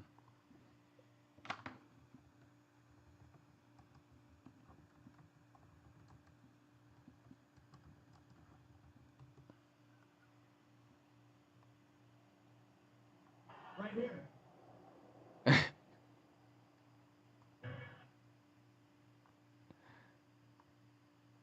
This is what I'm talking about. Is it Sharon? Alright, good. Right here. Right here, the hardest hitting 145 pound, the real hardest hitting 145er right here. This guy TKOs people. When I knock people out, they don't move. They're not. Who the f is that guy? Who the f is that? You know damn well who I am. Who the f is that? Oh my God. Who the fuck I don't know. When I take that guy's belt, Leprechaun. Oh, good one. When I take that guy's belt, I'm looking around. I don't know what anyone else has for me around here. Who the fuck is that guy? Who the fuck? Huh? Anthony Pompliano. Who the fuck is that guy? Excuse me. I'm sorry. I'm trying to be a better person. It's up almost 300% in 3 years. Oopsie. It has been compounding. The compound annual growth rate of Bitcoin over the last... Shut the fuck up. He already sound like a bumbling fuckhead. Let's just listen to the rest of it. I'm gonna hold my tongue for a minute and 22 seconds. There are a lot of Bitcoin investors that are disappointed that Bitcoin did not go to 150, 200, 250. I mean, take your crazy number that people were predicting. At the same time, we have to remember Bitcoin is up 100% in 2 years. It's up almost 300% in 3 years. It has been compounding. The compound annual growth rate of Bitcoin over the last decade is 70%. This thing has been a monster in financial markets, but it has volatility. And so one of the aspects of Bitcoin that people aren't talking about is that the volatility of Bitcoin has actually been coming down. And so we didn't get a blow-off top that I think people expected in kind of the end of Q3 or beginning of Q4, but we also haven't seen the big 80% drawdown that people normally expect as well. Now, who knows what's going to happen in the future? You could see the Bitcoin price go down a little bit more, or you could see it turn around and start to kind of grind up going into the midterm. One of the most interesting kind of theories, if you will, that I've heard is Matthew Siegel, who's over at Van Eck. He basically explained, he's like, look, if Bitcoin's volatility got cut in half, then rather than get an 80% drawdown, you would expect something like a 40% drawdown. That's about what we got from the $125,000, $126,000 price point down to around $80,000. And so, again, does that mean that's what's going to happen? Not necessarily, but I do think that this compression of volatility means that the holders will be a little bit disappointed on the upside because you're not going to get those blow-off tops, but also there is some degree of safety or a persistent bid on the bottom side where you're not going to see these huge, 75, 80% drawdowns as well. Or it could be that the volatility, Bitcoin it might be priced in with the advent of AI and the need for compute, the need for electricity. Like data centers for AI, they don't even have enough electricity grids to plug into. Like they built them without planning proper electricity appropriation. And now you're talking about Bitcoin? We have to look at the reality. Stop looking at what the news is feeding you. Anthony Pompliano fucking who? Why do I have to give a fuck about what he's saying? They just pick numbers. Just whatever, do your research, man. I don't give a fuck. Well, I'm just going through the news, man. I'm just going through it. I'm not trying to tell you what to think. You're tuning in to what I'm watching, and you're watching me for a reason. I mean, I'm not trying to tell you what to think, but I'm trying to I'm trying to show you that there's another way of looking at the things that people are trying to fucking push into your face in crypto. It's just like, it's kind of weird. At least, even if I'm wrong, at least question shit, right? Fucking don't just fucking bullish. Grant Cardone. Altcoin Daily is pushing Grant Cardone. Okay, it's time. This is why I didn't block him. This is why you don't block your enemy. Know your enemy. Dude, this guy is pushing Grant Cardone. I got a fruit fly, sorry. Bullish. Bullish. Oh my.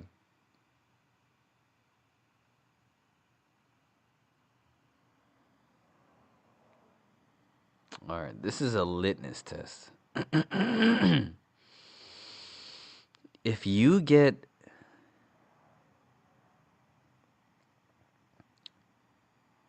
legitimately get excited, more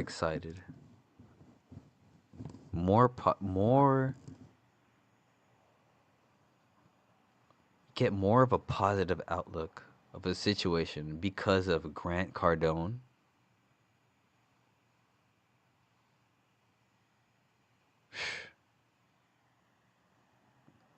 good for you, man. Good for you. I'm happy for you. Let's watch what he has to say. About 300 pieces the next week at 108.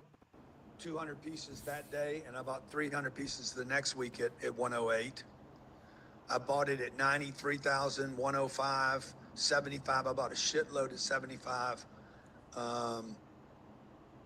You know, I was giving it at 500. I think my price prediction is more. I think we could get to 160 before the end of the year. And I think that $1 million is easily attainable in the next 5 years, maybe sooner. 5 years. Wait, what did he? Wait, what price? Live chat. What did he say? I could see it there. My price prediction 500. 500? I think my price prediction is more. I think we could get to 160 before the end of the year. And no. I think that $1 million is easily attainable in the next 5 years, maybe sooner. 5 years. I could see it there at 3 years. Dude, Let me ask you. I've said this in the last videos and live streams. I'm not a certified body language expert, but I am. Dude, I did this as a hobby. I remember I downloaded a whole encyclopedia in college about body language. Dude, look at this guy. Dude, look at this guy. Look at this. I'm not even gonna tell you the tells. If you have half a brain, you're watching. And if you're still watching, I'm not even gonna tell you the tells. Just watch it again. You have to. If you don't know the tells, go study body language. I'm not gonna just. Oh my god, this guy's so full of fucking shit right now. He's so full of shit. He's so full of shit. He's lying in your face. 200 pieces that day, and I bought 300 pieces the next week at 108. I bought it at 93,000, 105, Watch 75. for the I nose bought a shitload cover. at 75. You know, I was giving He's gonna it do at it again, 500. blinking. He's gonna cover his face again. I think my price prediction is more. Smile. I think we could get to 160 before the end of the year. And I think that $1 million is easily attainable in the next 5 years, maybe sooner. 5 years. I could see it there at Look 3 at the years. mic goes. Interesting. I like that. Let me ask you this. 200 people. 200. 200 pieces that day. Oh, Jesus. Oh, man. That's so fun. That's so fun. Oh, boy, howdy.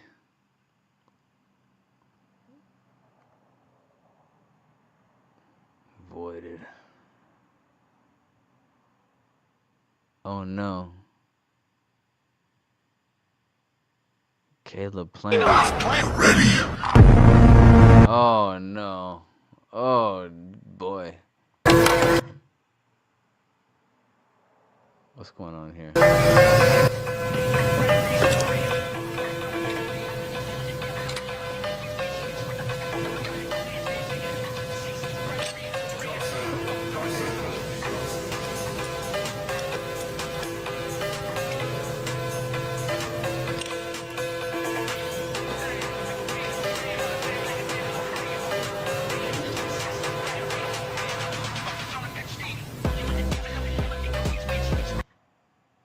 That's such a misrepresentation.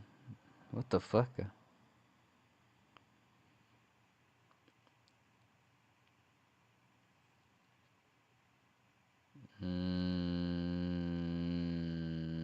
Okay.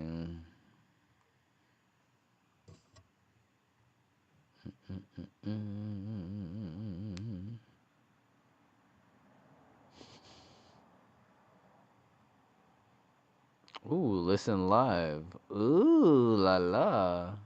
Shall we?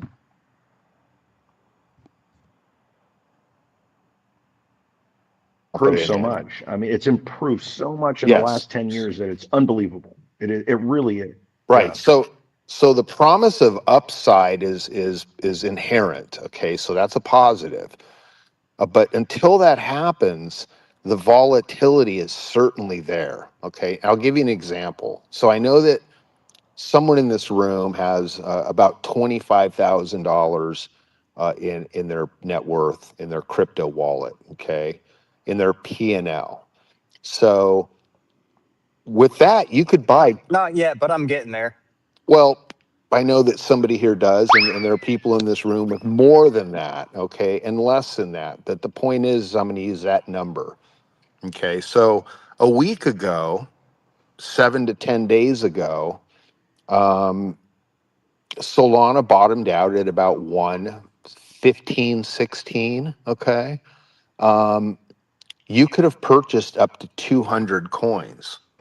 Okay. So let's just call it 115, okay?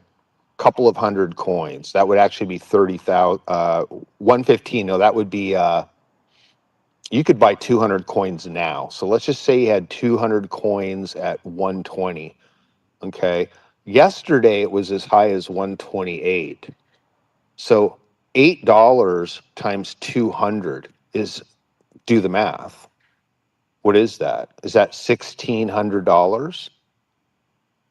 I believe it is. Yeah.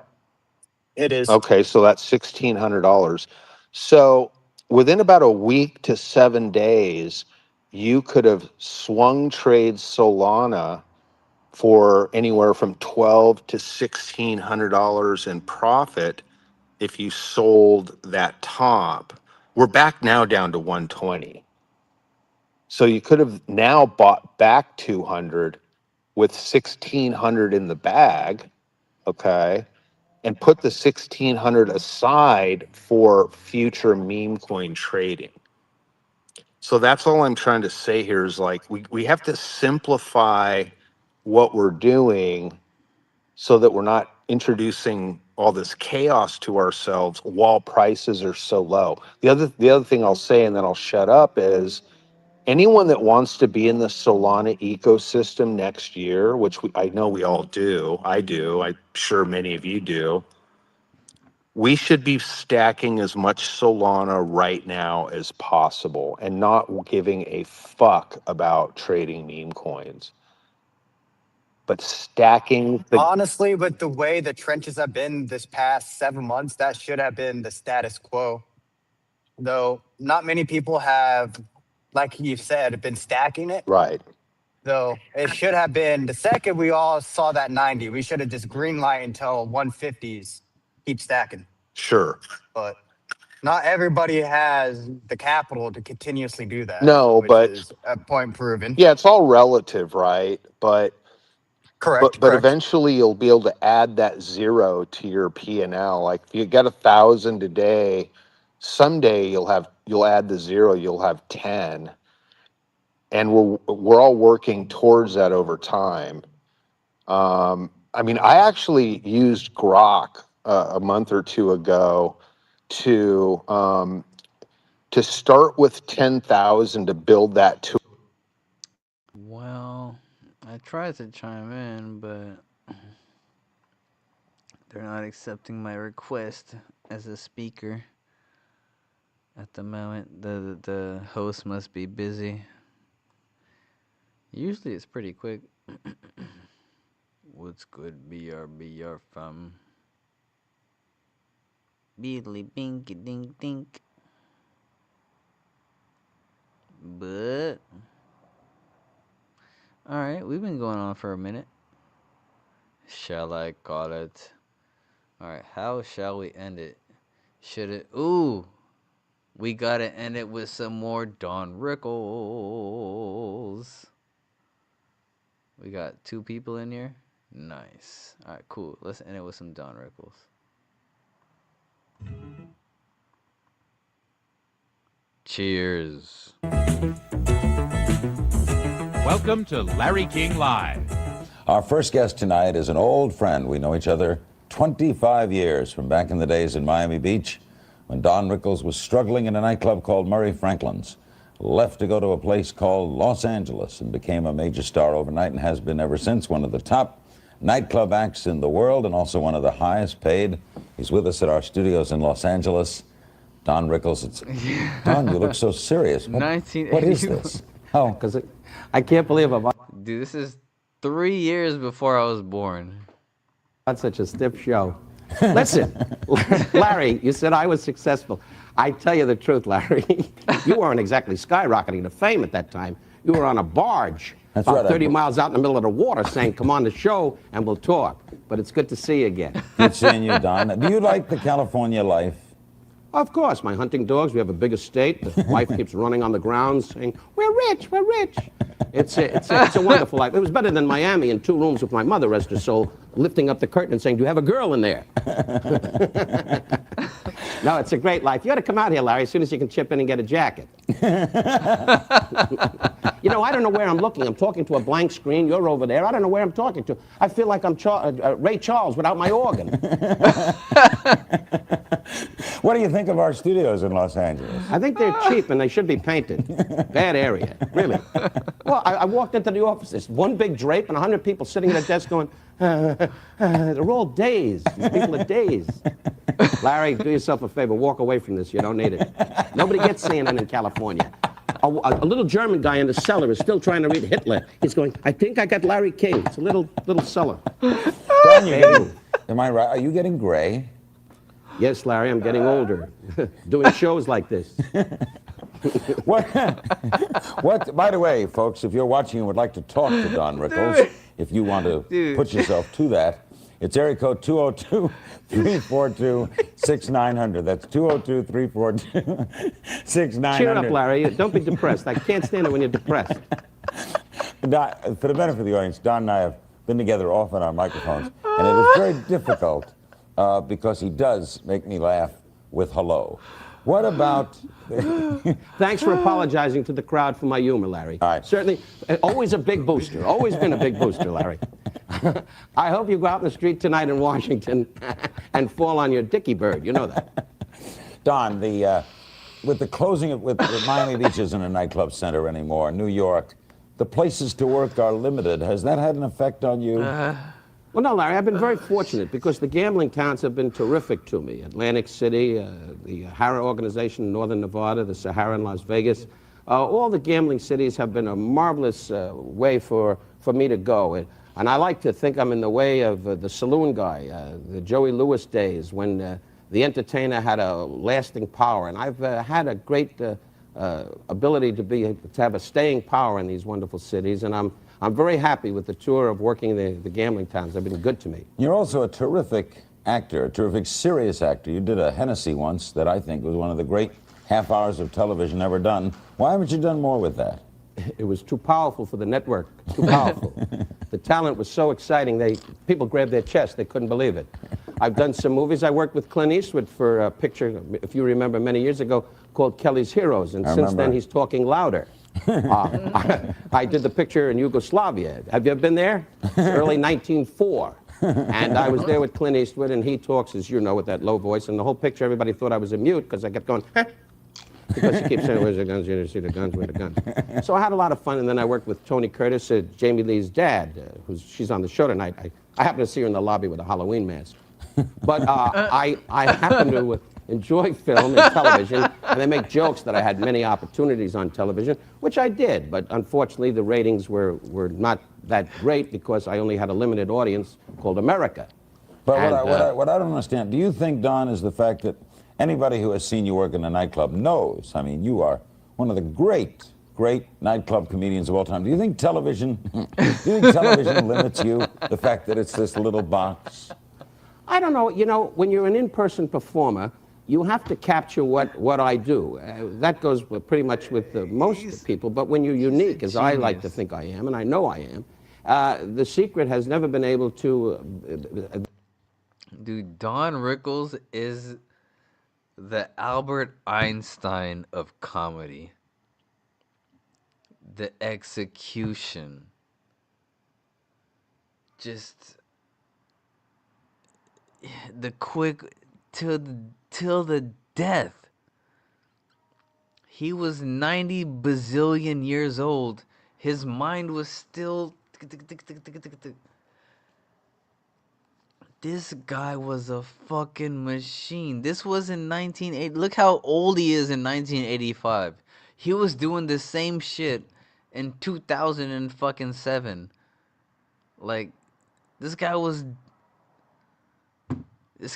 different, man. He was a grandmaster. He was like the Ip Man of comedy. The expression is harnessed. Yeah. That I can do what I do and put on that box so that comes across what Don Rickles is really all about. I believed in CPO Sharkey, a show he had on. I thought that was very funny. Unfortunately, the rating system plays it's the, you know, you live and die by it. So not to do bad news, but it just didn't make it, so to speak. And ever since then, I've heard a few people who are with the networks. What about the show you did with Steve Lawrence, the blooper show?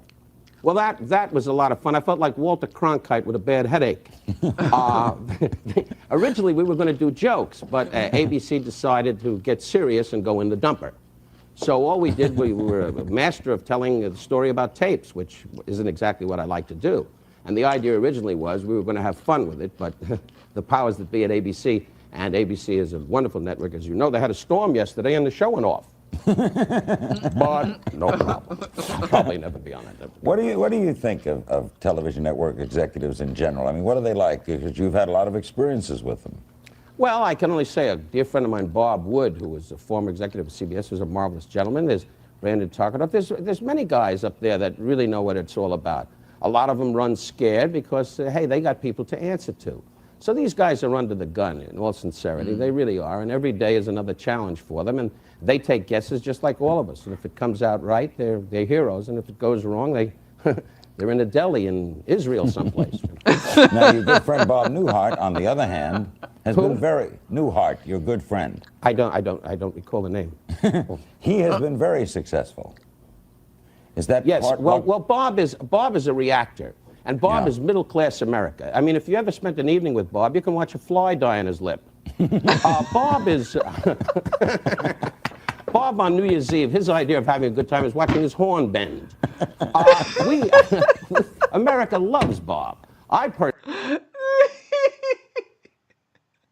He's killing Larry King. He's killing me too. I haven't seen this. Before. I've never seen this before. Dude, this is so fucking funny. Oh, fuck. God bless Don. I know this stream is not going to be monetized. That's for sure. I hope, dude, this is so funny. Oh man, God bless Don Rickles. Oh man, I love this guy. Personally, do all kinds of things to keep it going, like running my car over his legs just to keep him awake. But he's a great reactor, and the public loves him, and I love him. I really do. I personally bend. America loves Bob. I personally, do all kinds of things to keep it going, like running my car over his legs just to keep him awake. But he's a great reactor, and the public loves him, and I love him. I really do, because I know if I go busted, he'll take care of me. He's got that kind of mind. Real Midwest guy, Wonder Bread with a bologna sandwich. You married late in life. It's been successful, though, right? Yeah, well, have you seen her? Anyway, now she's great. A trolley caught her on an angle. No matter. Little Jewish girl from Philadelphia. What did she know? She was standing on Spruce and Market, and she went, "Sailor!" And like a jerk, I walked over, and we've been together ever since. It is a happy marriage, though, isn't it? She's a darling lady. I've been blessed. I think... are you married, Larry? No. I wonder why. Anyway, don't get married, Larry. I mean, I can't picture you making love. The glasses probably will fog up. Larry, I find that my wife, I got married, I was 38 years old. That's right. I was alone a lot in my room. But I must say that she's been a great influence on my life, and she's made it all happen for me with my own soul. She's given me peace of mind and great direction, and I think the world of her. What I like to do often with Don Rickles when he has been a guest is to just throw out names and have Don react to them as he feels it. Ready, Don? Unrehearsed. Sinatra, at 70 years old. Some people go to temple, some people go to church. I go to him. Ted Turner. Why? Why? You're laughing and you blew your job. Ronald Reagan. Fine with a box of chocolates. Bob Hope. I want to tell you, folks. That's right, that's what he does all the time. I know that, Larry. You don't have to remind me what. I know that, Larry.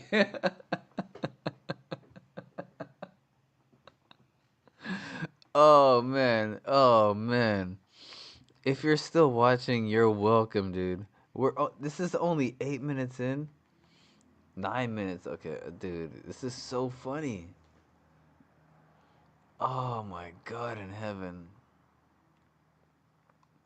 I fucking love this. But he does. I have a set at home too. As a matter of fact, I'm going to be on his show, and I'll tell him that you know him and you've heard of him. Johnny Carson. Slow. George Bush.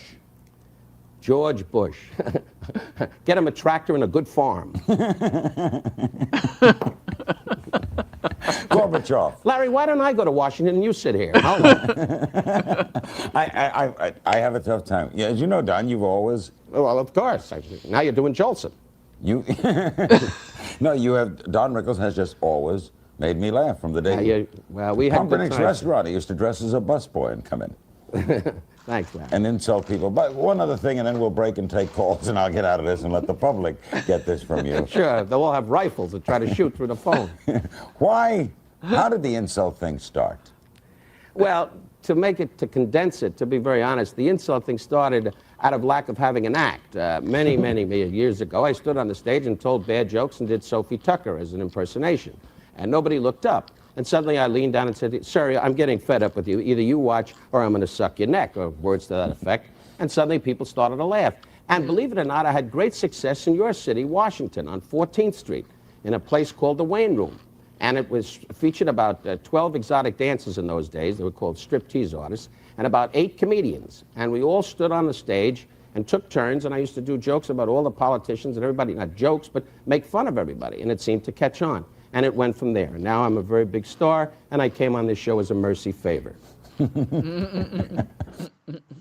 Don Rickles will next be at the Sahara in Las Vegas, where he always works and has for 20 years. It's reported that he earns $200,000 a week. By the way, is that true, Don? It's none of your business, Larry. Okay. Really? I don't want to go into it, Larry. You probably have 3 G-men there and 7 government guys staring at me. All right. We'll see you. When will you next be in Atlantic City? I'll be in Atlantic City. Offhand, I think sometime in March. But it's a bus ride for you, so don't worry about it. I'll chip in. We'll get you there. Okay. With Don Rickles, we start the phone call. Salem, Oregon. Hello. Yes, Mr. Rickles, I was wondering, what was the biggest influence that drew you into show business? Well, my biggest influence, to be very honest, was, to be very honest, why would I lie? To be very honest. Milton Berle. Milton Berle, years ago when I started in the days of Florida and way back in my very, very beginnings, Milton Berle was always my idol, my guy that I thought represented what comedy was all about. What was it like when you first met Milton? Was it all you thought? Well, it was always a whisper. If you know Milton, Milton's a teacher, and you say, hi, Milton. He goes, shh, just listen. Why don't you listen? I said, Milton, I don't feel good. Shh, let me just talk to you. I'm not going to listen. I'm going to walk away. Every time I'm with him, I think I'm a Yugoslavian partisan up in the mountains in a cave. Man constantly is whispering. But he's a dear soul. He's a great man. Kankakee, Illinois, for Don Rickles. Hello. My favorite place. Hi, Mr. Rickles. I'd like to know if you've ever been confronted with somebody who's been pretty upset with you and you kind of felt threatened, and how did you handle the situation if it ever happened? It was my mother, and I took away some of her allowance. No, I tell you, over my years, sure, I'm sure in my beginnings there were guys and ladies that came into a club and weren't particularly rooting for me all the way and were a little upset with me. But I never had an incident which you would call bad news. I mean, and if I did, I was a great track star and had a good bike. So I always kept on the move. Actually, now when we go to see Don Rickles, we know what to expect. I mean, you can't go to Don Rickles and say, I'm going to be offended by... Back in the day in America, the woman's allowance was what the men gave the ladies. Oh, the allowance. Seeing the show. You can, but I have a few captains in the audience that could hurt you. From the Copacabana days they're left over, and they go, sit down, he'll do the jokes. Malibu, California. Hello. Hello, Don. I'm a fan of yours, and my father happened to be John Biner. Oh, and your dad is the best. He really is. All right, thank you very much. And I was wondering, whatever happened to that cigarette box in The Tonight Show? Did you ever get it fixed or whatever? What happened? Yes, in fact, I bought a brand new one and gave it to Johnny, and I still haven't gotten a thank you note, but I'm getting over it. No, he was very nice. For him anyway. Bye-bye. Yeah, give my best to your dad. What do you think of John Biner?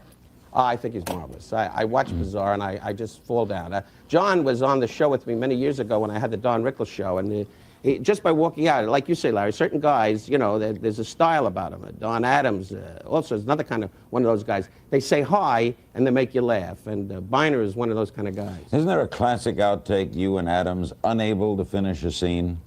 Oh, you saw that? Yeah, that's one of the great... Hooray for Hollywood. That's right. It was like 4 o'clock in the morning, and Adams got to the point where he said, all right, Rickles, enough's enough. Answer and do it right, otherwise I walk. The man was always yelling at me. But he just talked to me, and I fell down to this day. West Haven, Connecticut, for Don Rickles. Hello. Yes, I saw you on your bloopers show, and really was wondering if you are going to be doing any movies or TV shows in the future. And this is Albany, Georgia. So it's not West Haven, Connecticut? It's Albany, Georgia? Albany, Georgia. I'm sorry. Gee, I was down there years ago with a band called Bubbles Becker and his band, and we had a girl open the act that danced on a balloon, and I came out and called a guy a yo-yo, and he started to foam at the mouth. But I must say that hopefully I will certainly do more television. In fact, I'm going to be on the Bob Hope special. I just did a little thing for George Burns. I did the George Burns Comedy Week, which unfortunately was canceled. But I was on that and did a dramatic, an acting part. And I love television, and hopefully I'll be doing quite a bit more. You worked in a movie with Clark Gable. Oh, I see. Hold on. I see something funny happening right here. Honesty, and I think that's what makes me go. Oh, man! Beautiful, Don. That was a beautiful, beautiful... Thanks, Larry. I hope I touched you. There's a lot of tenderness in you that people don't get to see. You're basically a bear, aren't you? I mean, kidding, you should have heard the wife on the wedding night. Growled all night long. Just laid there growling. I had to set traps for her. It was murder. Larry, there's a hospital in Washington that takes care of that special kind of cough. Understand, Larry? You know where that's from, Larry? You don't wear a coat. You go out in the... So you start to spit up. That's Florida. That's all the asthma from Florida. And all that poison that you had in Florida, it's all coming out now. It's like those guys in the cafeteria, you know, on the farina. Oh, God, I'm having such a good time talking to myself. It's great. I'm in a room with an earphone looking at a wall, and I'm laughing. This is the way you wind up in a sanitarium. What a cheap show. They can't even get the host. You have to remember, they're not in the same room. He's in a room by himself. He's killing Larry King alone in a room by himself with a camera crew. He knows it's funny because the camera crew and whoever's around him is laughing. Dude, Don Rickles is a comedy god. Oh, I gotta fix the title of this live stream, dude. Don Rickles is a comedy god. And all that poison that you had in Florida, it's all coming out now. It's like those guys in the cafeteria, yeah, you know, on the Farina.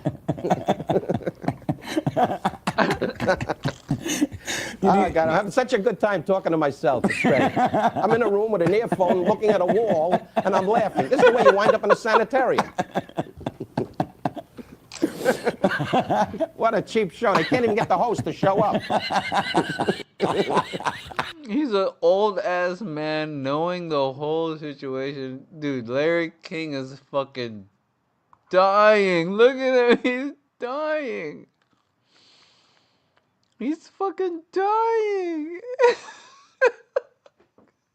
Look at his face. Look at his chest. It's completely concave.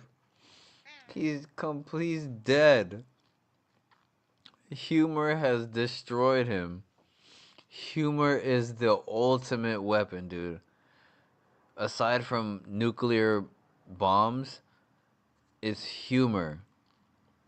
Humor will dispel anything in your path. If something's funny, you're gonna buckle. It doesn't matter. Dude, look at this. Look at this. He's on like, dude, he's a journal. This ain't his first rodeo. Dude, Donnie's killing him. Donnie is killing him.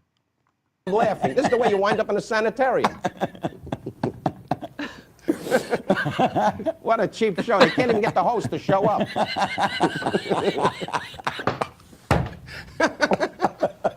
Hey, why do the show? Let's just sit here and laugh. Here we are at Disneyland. Come into my mouth and you're in the fun house. Don, will you stay an extra 5 minutes and then we'll Oh, sure, if you beg. Don Rickles, our guest. In a couple of minutes, we're going to meet... Shut up, Larry. Get on with it. What an idiot host. I just ended a career. We'll be back with Don Rickles right after these words. He's sweating.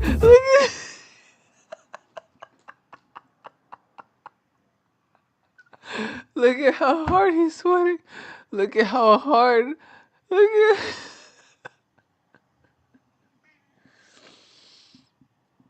Dude, look at how hard he's sweating. Look at how hard he's sweating. Look at the sweat beads. Look, dude, this is... Oh my God. I'm crying, dude. Look at the sweat on... This is Larry King. This isn't some C-list journalist. He's been live with bazillion... all types of people. Dude, Don Rickles was just a different type of fucking beast, man. He commanded every interaction. Oh, man. I just ended a career. We'll be back with Don Rickles right after these words. Look at the sweat. Oh, fuck, man. That's Larry King, yeah. That's Larry King. Dude. Are you bothering the people there in Los Angeles, Don? Are you disturbing them? There's nobody here. There's one guy with a broom, and he keeps asking me, why am I sitting under a light? Nobody here. You make it like you have a turnout. There's no turnout. That's a nice bureau there. Oh, it sure is. That open hallway is great. There's people just sitting there in their underwear, skiing. I don't know what they're doing. Worcester, Massachusetts, for Don. I'm sorry, I hit the wrong button, Don. You don't care. Worcester, Massachusetts. Hello. Hi, Don. Oh. Hi. Are you there? Yeah.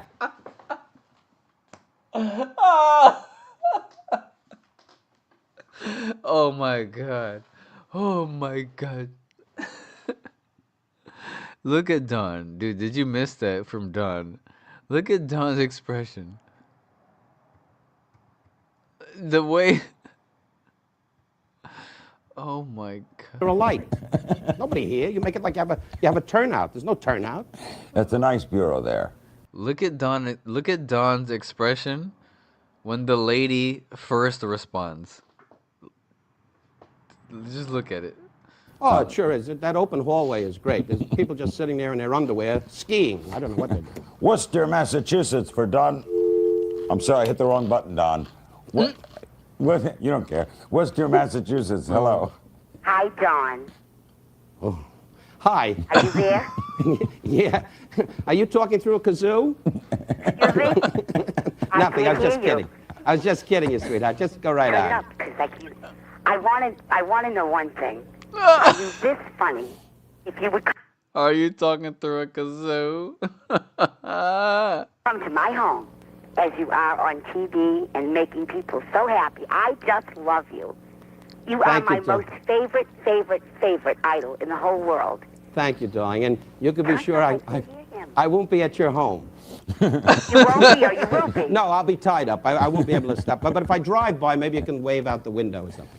I guess her bless your heart question, for your words. her question, Don, Bless your was, heart for your words. Are you her question was, are you funny off stage?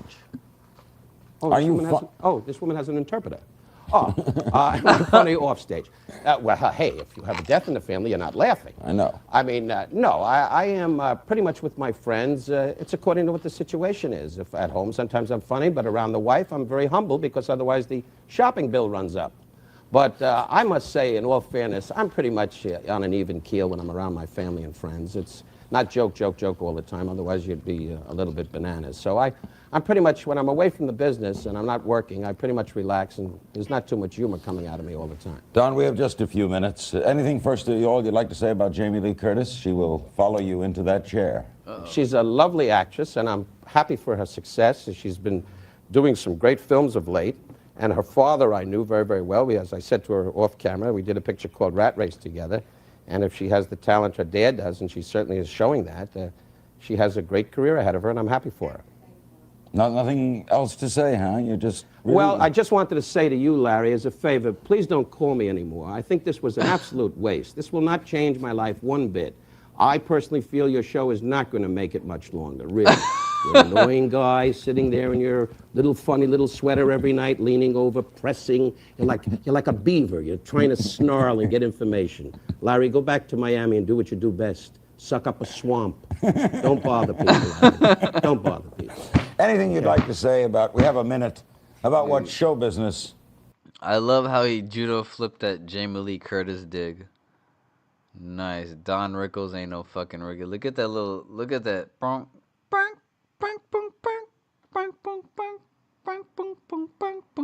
Put the little black sunglasses on him. Look at that little lean back. He was like, how dare you ask me about my buddy's daughter, you son of a bitch. After I just made you laugh. Means to you. I know that you always Show like business means a great deal of money for me. Otherwise, I could go back to my old job selling insurance like my father did with a big debit book in Woodside, Long Island, and collect $2. Show business is everything to me. I get up in the morning with Al Jolson's picture under my arm. I drop my pajamas and pretend it's a curtain. I have so much fun by myself. It's a wonderful business. There's no business like show business. I like that. Let me write that down. Sure, do that, Larry. Write everything down, because with the lines you have, you're in a lot of trouble, Larry. Don, I thank you so much. I look forward to seeing you. Thank you, Larry. See you in and I Atlantic hope I City. see you in Atlantic City. The check is on me. Larry, there'll be no charge. Don't be nervous. It's a comp. It's all comp, Larry. Don't ask, do I have to tip the maitre d'? Nothing. Just walk in with your sweater, sit down, and with that nose, you'll suck up the whole tablecloth. Thanks, Don. Happy Hanukkah and a Merry Christmas. Same to you, Don. Oh my God in heaven. Oh my God. We gotta do Don Rickles. God bless the Rickles. Oh man. Alright, people. That was a fun live stream. I certainly enjoyed it. How we gonna end the stream today? Let's end it with Kidua.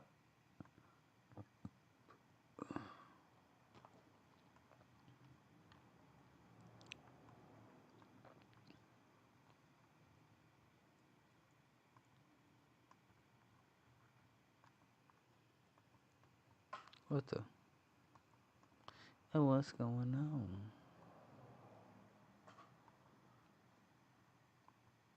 Un segundo.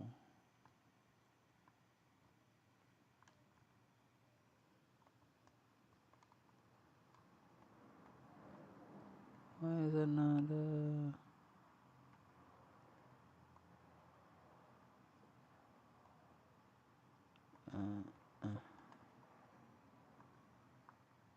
what if I do this?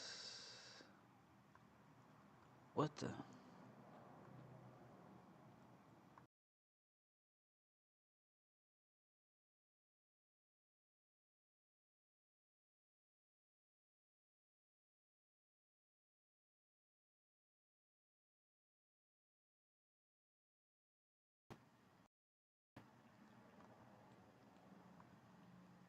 Uh-huh.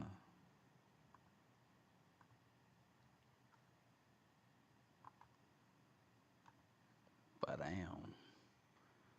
Are we back? I think we're back. Cool. Alright, cool. Alright, good night, everybody. Have a good night. We're going to end on some chill tunes. Have a good one.